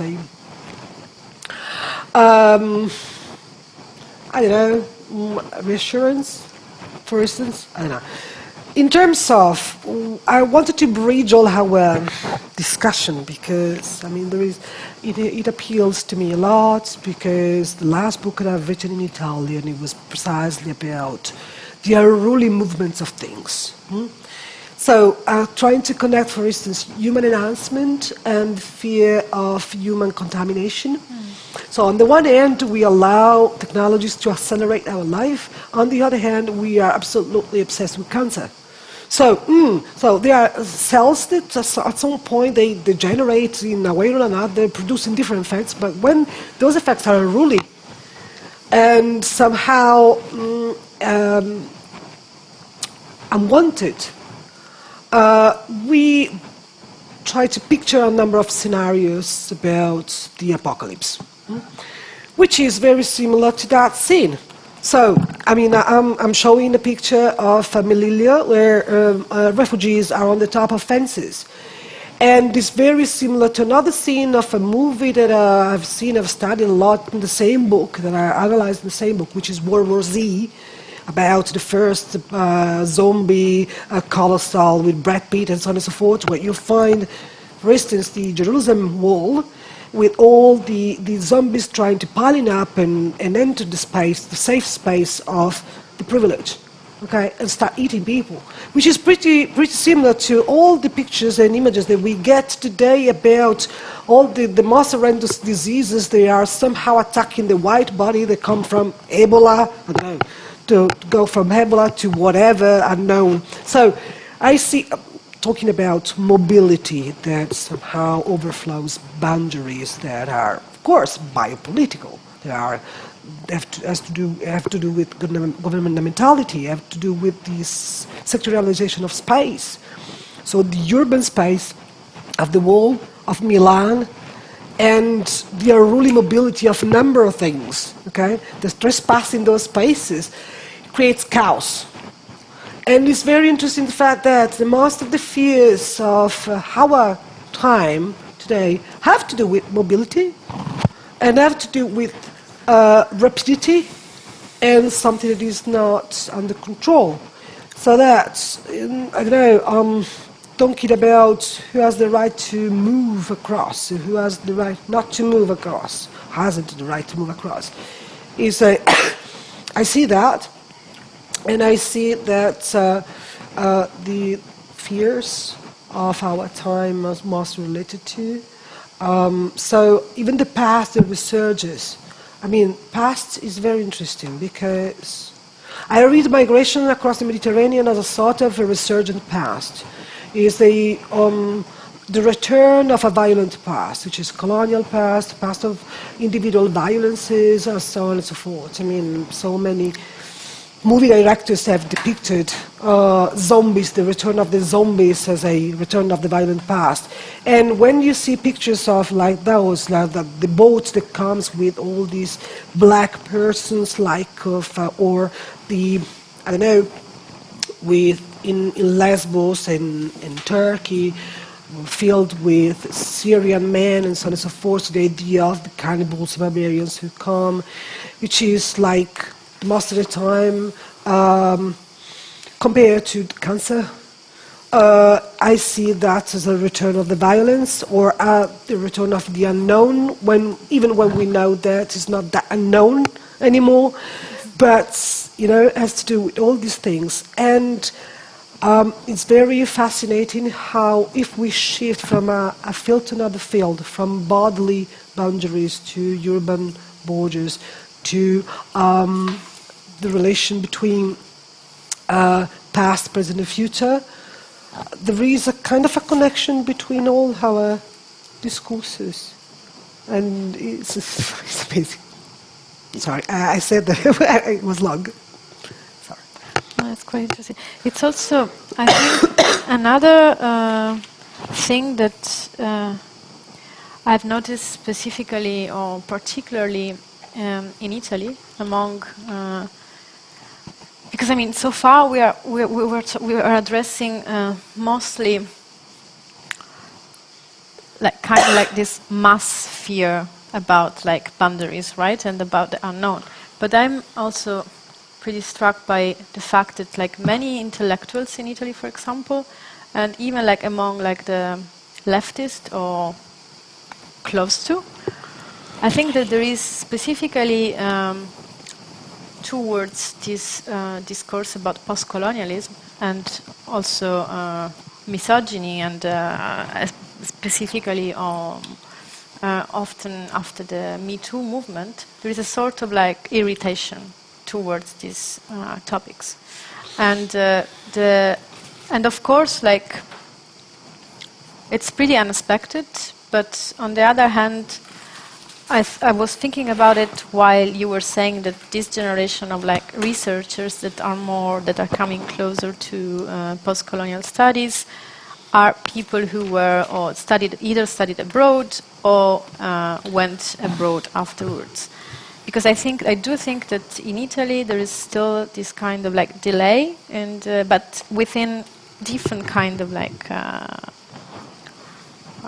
environments. This is what I mean, and I do think that this is actually something very important, because there is a kind of like double amnesia in that sense, which is not only like it's like even if like some topics like come up, there is a kind of like form of resistance in different kind of environments, and this I think it's really hard to fight, because as long we were talking about a collective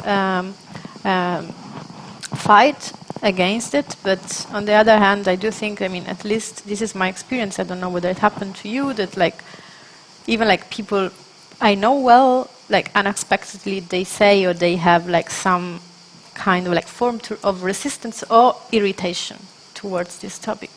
And I don't know whether it's simply because it's something very,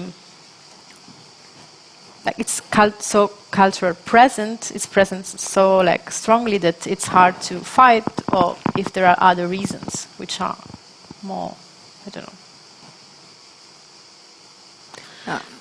Can I just add something to what you just said? The fact that ISIAO, l'Istituto per l'Africa e per l'Oriente, which was a fascist construction, it was the archive basically of Italians abroad, let's say, is closed due to lack of funds. Now got moved to the newly reopened Museo Picorini, which is the anthropological museum, which holds a lot of collections of everything which Italians did abroad, not only during the fascist regime, but even during the Combonian missions in Angola and Congo, for instance. All is now together, due to lack of funds, is not accessible. Nobody can enter. So, in fact, there are no public archives which people can go in and study. Yeah. And when I was in Ethiopia, somebody from the Ministry of Culture explained that when Italians left, they moved all the archive of images or laws or numbers or whatever they produced ruling Ethiopia outside Ethiopia. So almost nothing is left in Ethiopia. What is maybe left is in Italy, but is not accessible. Yeah. So yeah, in that sense, the issue of memory as an institutional problem or institutional responsibility is pretty apparent in Italy, and that's why we moved from there. But then I have been working a lot on films, on even B movies, Italian B movies, where a kind of colonial taste resurges.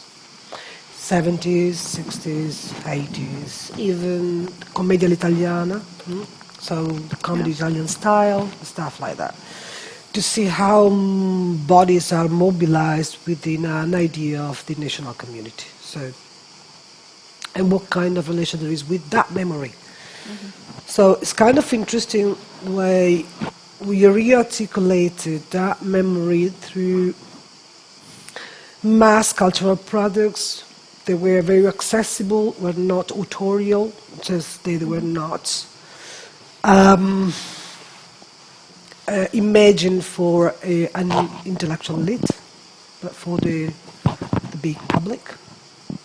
And I don't think it's related to the Me Too thing. I think in this case, for instance, is about trying to understand how the Italian woman, the white Italian woman, has been built through an counterpunctual kind of dynamic or process, so that there was always another woman, in this case a black woman, was more whore than the Italian, that was more stupid than the Italian, say a doll for sex more than the Italian, and so on and so forth. So all the negative things attached to that figure, so that unrespectfully, since that's tradition of or differences of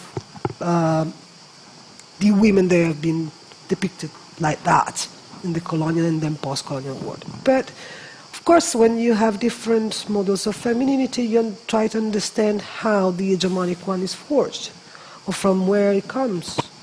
And that's why I'm now trying to go back to that kind of discussion, because, as I said at the beginning, it helps us to understand where we are, what kind of symbolic material we are dealing with. Okay, so in that sense, but what I was saying, I mean, the extracranial brain is not a collective brain. Okay, you said it has to do with, I guess, neurological functionings. And my question is, yes, but can we use it as a metaphor to talk about that kind of interactivity that I was talking about as something that is not just related to individuals, okay? It's related to what is surrounding the body. So it could help us in to understand how we are not isolated. You understand what I mean? So we are the product of a number of dynamics. I'd like to use it as a metaphor because it helps a lot. It helps a lot in terms of critique to the Anthropocene, critique to idea of the isolated individual, critique to, as I said, the relation between past, present, and future. Well, I mean, if you start thinking about, I don't know if anybody's hearing me because I don't even know if, is it working still? Is it projecting? I guess so. Yeah. Okay. It feels so uncomfortable now after so many an hour. I don't even know what's going on. Anyway, yeah, I think you know first of all, I think it's very important to think about this idea of extracranial brains, not extracranial brain. So it's about, and that's how it relates to Foucault and the biopower. And I have a term called neuropower, which is not about populations of bodies, but about populations of brains, and how contemporary cultures are very aware that it's not that the body doesn't exist anymore. Of course, the body is still extremely important, especially when you think of the situatedness of the body.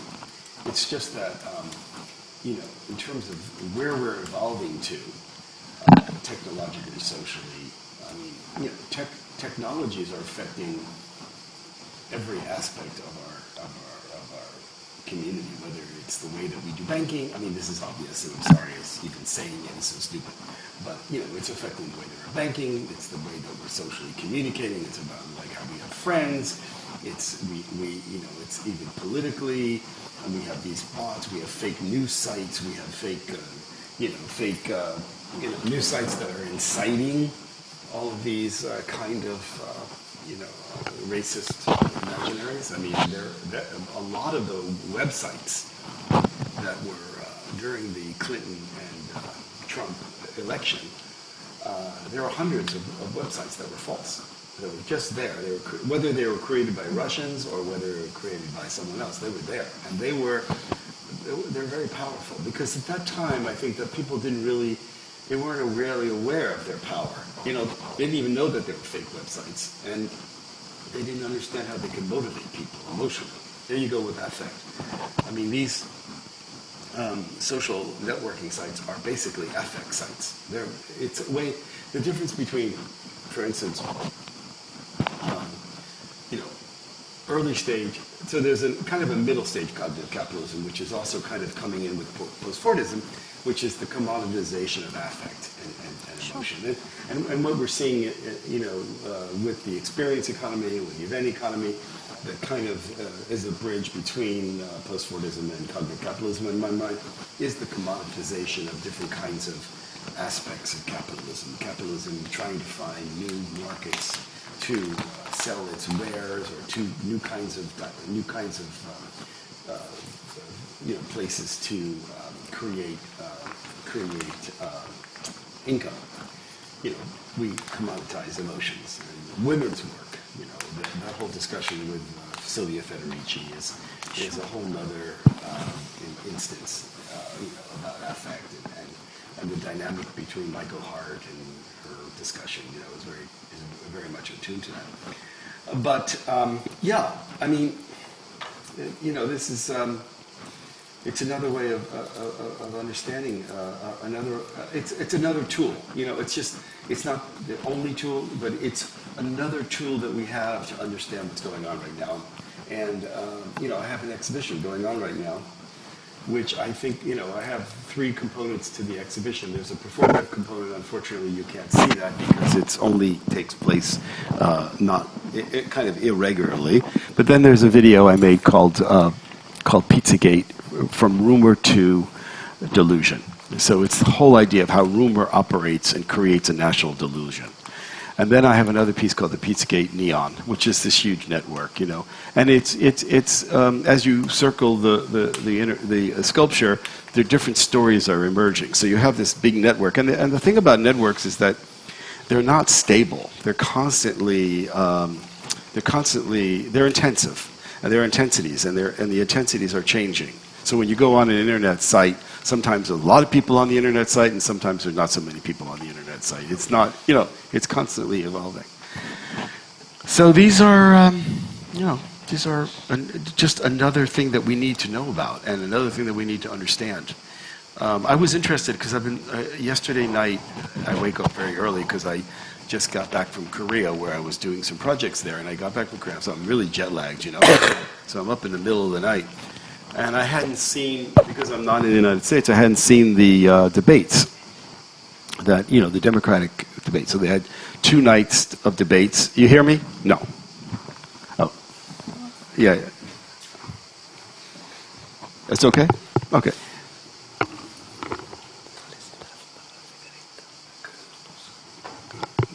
Time for a cigarette? Yeah, or time to take a break or whatever. Can we have a break? Why not? Or we can, I mean, we can wrap it up too. I mean, I don't know. I don't know, because, no. Please finish. Okay, no, I mean, basically, yeah, I mean, so I was watching these debates, and at the end of the debate, there was a 1-minute session where each candidate could say what was the most important issue going on right now, you know, in their, and you know, and then one said, you know, obviously the environment probably is the most important thing. Only 2 people mentioned that, you know, 3 people, you know, they, you know, only 3 people mentioned what? The environment. Only 3. That the environment, you know, the economy was another, you know, the usual. Not one mentioned dysfunctional technology. You know, not one mentioned new kinds of automated soldiers that really, you know, should concern us. There's an amazing book called Surveillance Capitalism. Has anybody looking at that book or reading that book? You know, anyway, it's just, you know, it's something to know about, whatever. But should we take a break for a minute? It's 2.5. I don't know if we can. Almost 2.5 hours. It's almost 2 hours and a half. Yeah. But yes, no, because it's very stimulating. I mean, in that sense, for instance, I go and watch a lot of post-apocalyptic movies and series, because sometimes the linearity of the description of the fears that I provided is not linear at all. In the sense that I need to scoop around to better understand how those fears are recombined constantly. And I mean, there are beautiful books about drones and about the relation between border control, technologies of enhancement, and the military.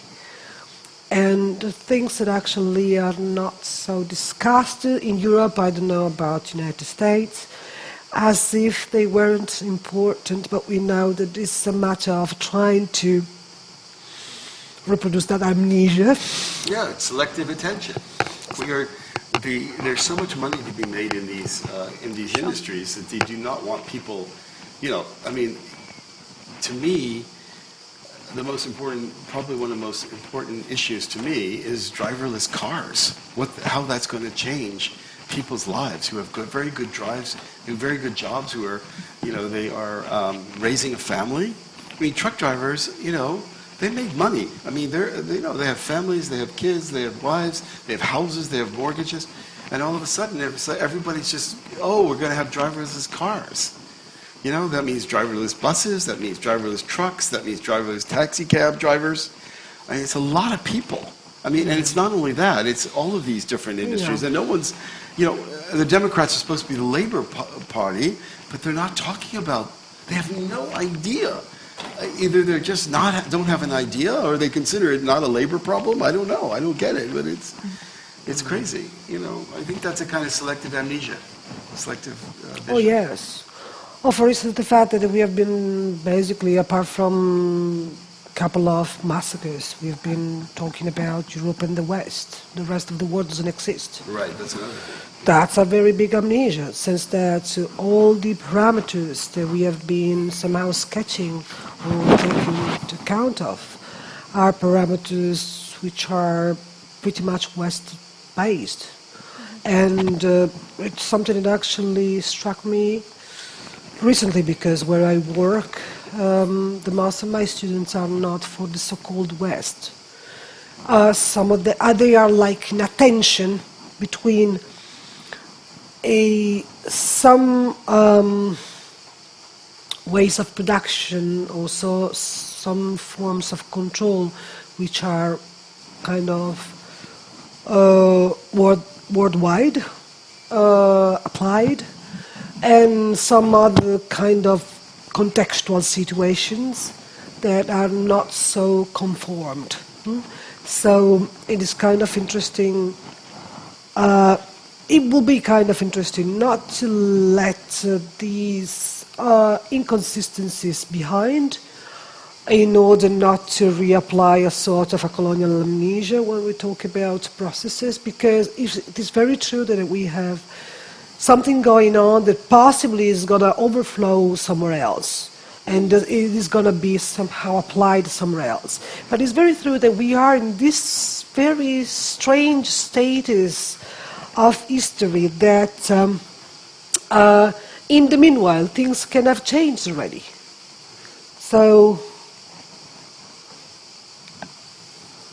in the meanwhile things could have changed already, since that in a technology which is implemented now in the United States, for instance, or in Europe or somewhere else, even in, I don't know, in Israel, but in the larger West, when it comes to another place, it could have been already changed, or it has to apply to the context. So there are so many factors. I'm not trying to be the ultra-relativist that I am, but I'm trying to say that it could be interesting in terms of playing with amnesia in a very conscious way, or just to keep all these things together, if you want.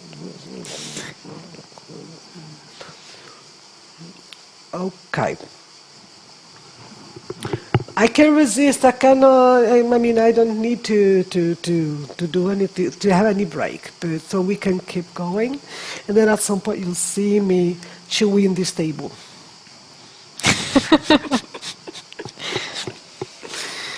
But yes, Okay.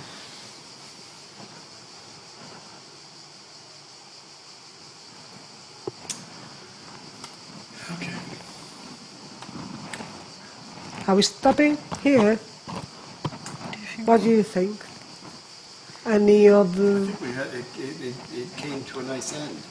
Yeah, I guess I so. mean, we can also take well, there's either one thing, as far as I can see. Either we both present, all of us do another 10-minute presentation of another subject that we do it around again, or I think we come to... What do you think? Well, the point is that we opened up so many issues that I will feel that if I keep on talking about myself and what I did is like kind of boring, because life is much more interesting than us or me, myself. Yeah. Yeah, that's what Like, Yeah, for me it's the same. So It doesn't feel the other part of I said I wrote up 2 things. It doesn't make sense now to bring it up. It just doesn't. That's interesting, You know, it yeah. was related to the first part, and maybe I should have read both simultaneously or whatever, but we've gone beyond it, you know. And Yes, for me the same sense that I will add things that would appear like going straight ahead in a direction that doesn't take into account the discussion we have had. So for me it's... yeah. Is that I okay? think it's been a great discussion. And Yeah. And, let's not drag Thank it you. out too much. You know what I mean? and Thank somehow we also merged, which Yes, is that's wonderful. There are Yeah. many Yeah. things. Well, I'd like to keep in contact with you all. Yeah. And, Yes. And see Yes. some papers from you, maybe. I could get some of your, if you have anything in English, I could read. Yeah. I'd love to read it. Yeah. And We definitely have to exchange. Oh yeah. let me ask you a question, though. If I say to you image science, and I say to you that I'm interested right now in renegotiating image theory from the 80s and 90s. I want to redefine what image science is. What does that mean to you? I mean, in other words, I'll give you some examples, and then maybe what you were talking about, you could take it further, okay? So an example would be the fact that in cryptocurrencies and Bitcoin, images will now be identified, and that there is the chance that if you make an image, wherever it is on the internet, you can find it, and if anybody uses it, you can commodify it. Another example of this would be that the image on the screen is very different. Even a still image on a screen is a very different thing than an image that exists, like a photocopy, right? And that there's 2 aspects of it that make it very, very different. The first is that in the attention economy, certain parts of the image have more value than other parts of the image. So if an image now is a complex image of pixels or little boxes, I don't know, depending on how you want to look at it, it doesn't matter. And that each one of those little pixels now can be commodified. And then you know, all of a sudden, you can start charging by the pixel. And also, the fact of it is that the image is no longer stationary. It's going through modifications. It's a typology. But what do you mean that you can charge by pixel? In the future, you will charge by pixels. In other words, if your image, you'll have different sections of the image that'll have more value than other parts of the image. And so these are the kinds of things we're talking about. Any other ideas about that kind? Other ideas about image science? Other interpretations of what image science would mean? Because I think it's some of the things you were talking about. You know, about, how does that, what I'm asking, because you guys are experts in a field I'm not, which is, how does image science and the analysis, you're doing kind of analysis of images, it seems to me, based on different kinds of racialization, for instance, you know, the image as, a place where different kinds of racial imaginaries play themselves out. There's an image science in the analysis of that, right? And is that different than, like you would say, the same thing happened in the 70s and 80s, or is it similar those kinds of topics haven't really changed much. Yep. Well, I use also, not saying I'm using also now, as objects of research are also images from bodily measurements. So from scans to fingerprints, from scans of the whole bone system, let's say, skeleton, to the iris, and trying to see how data are produced and stored and then sold. So in that sense it's very fascinating and scary at the same time, since that as something that can travel very fast, it has to do with something which is very intimate, like a picture of your skull, an X-ray scan. Doctors are doing that all the time. Exactly. And it goes Exactly. in many directions. But then doctors have been somehow, or their knowledge or their deontology allowed them to keep themselves a little bit at a distance from, apart from the Nazi Germany, the military. Okay, but now it's not like that, because storages of stocks of data can be easily sold and bought everywhere, and they pass through digital technologies that We can store everything. Before Exactly. you used to try to contain how much information, you tried to reduce it, but now the concept is to keep all the data, everything, because it's so cheap to store the data. And when we talk about, for instance, again, is it the borders and boundaries, bodily or physical or geographic or political, a system of containment, or is just a system of data extraction? I really believe it's the second. And what when you were suggesting the image studies or the image theories, well, it's something I'm starting scooping around. Well, like for instance, there's two things that happened on Facebook recently. There was this one special app that you could get where you could find your image in a painting. You heard about all this? Oh, yeah. There was, in every museum, they were taking pictures. Now, that's really interesting because they were taking photographs of portraits in museums. And then the game was for you to find a picture that looked like yourself. And then you would upload it, and then you could compare it, and you could put it on this site, right? But first of all, there's two interesting things about this. The first is that they were using the most high-tech cameras. You know, if you want to do an app on an iPhone, you don't need, 1,000 megabyte images, right? No. But now they own those images, and they have these 1,000 megabyte images. Okay, that's the first thing. Second of all, they were feeding the algorithms for facial recognition algorithms. That's what they're doing. They're enticing people to become part of their, of their Profiling. Their own profiling, basically. So these are the kinds of things I'm thinking about right now, because in my next school, I run this school called the Sosfe Summer Institute of Art, and please look at it, because I think it's a really fantastic project that I'm doing. I'm very proud of it, and I kind of found myself in a way, because even though, it's been a great experience, needless to say. So if you put Sosfe, it started at the European Graduate School, but then it developed its own identity. But it started in Sosfe, so we used Sosfe because it started there. As part of the European Graduate School, then we went to Berlin. But anyway, we're in Berlin now in New York. But the next year I want to do a whole school based on kind of, new ideas about picture theory in relationship to the digital age. W.T. Mitchell is a little old. Those people, I maybe use them as a foundation because they're very important, obviously. But I'm kind of looking for new ideas, if you're interested. Yes, I am actually, very much. Interesting people you know. Very much. And I'm thinking about, going back to Amnesia, the fact that that person contributes to his or her own profiling, allowing someone to take a high-tech picture of his face or her face, has to do with amnesia, of what it means to be profiled.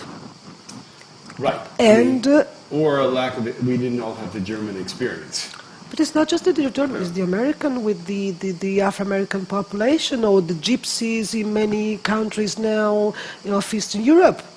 And it's with the migrants, with the fingerprints and faces. So we are not talking about something that's so far. The fingerprints are incredible. So in that sense, it's not about the Nazi past. It's about a very, very close kind of set of practice that maybe are not inferring on us, but are inferring to people which we live with. So in that sense, the positioning is very important, because maybe I don't see it, I don't feel it, it doesn't affect my life because I have a number of privileges, okay? But it's a set of practice is still going on. So the fact that that white person is so happy to, to lend his own face, while a migrant, what the fuck, never.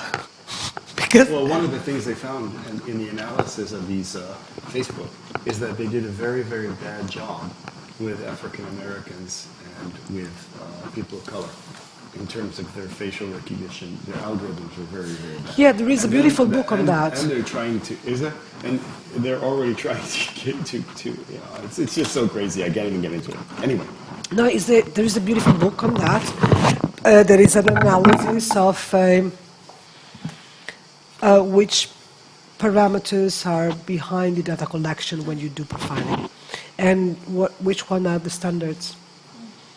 And it's pretty clear that everything that drops out of the standards are all the non-normative bodies, sort of.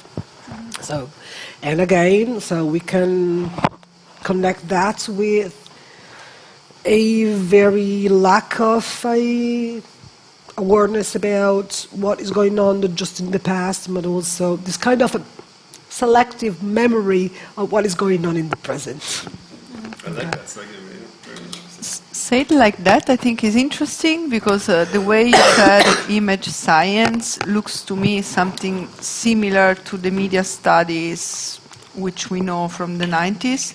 But somehow I think that you both agreed that is interesting to understand, because it tells us something about our society. And so in a way, if you consider this image science like that, it looks much more like anthropology of images or visual cultures, because it is a same tool which tells us how we use pictures, how we produce it, and with which purposes. Yeah, So, I think you're right. Photographic anthropology or whatever, there was that whole movement. well, I mean, when you analyze how images are produced... Forensics. No, Forensics. think about forensics. Yeah. That could be part of it, Yeah. Yes. But if you, Okay, thank you very much. yeah. That was exciting.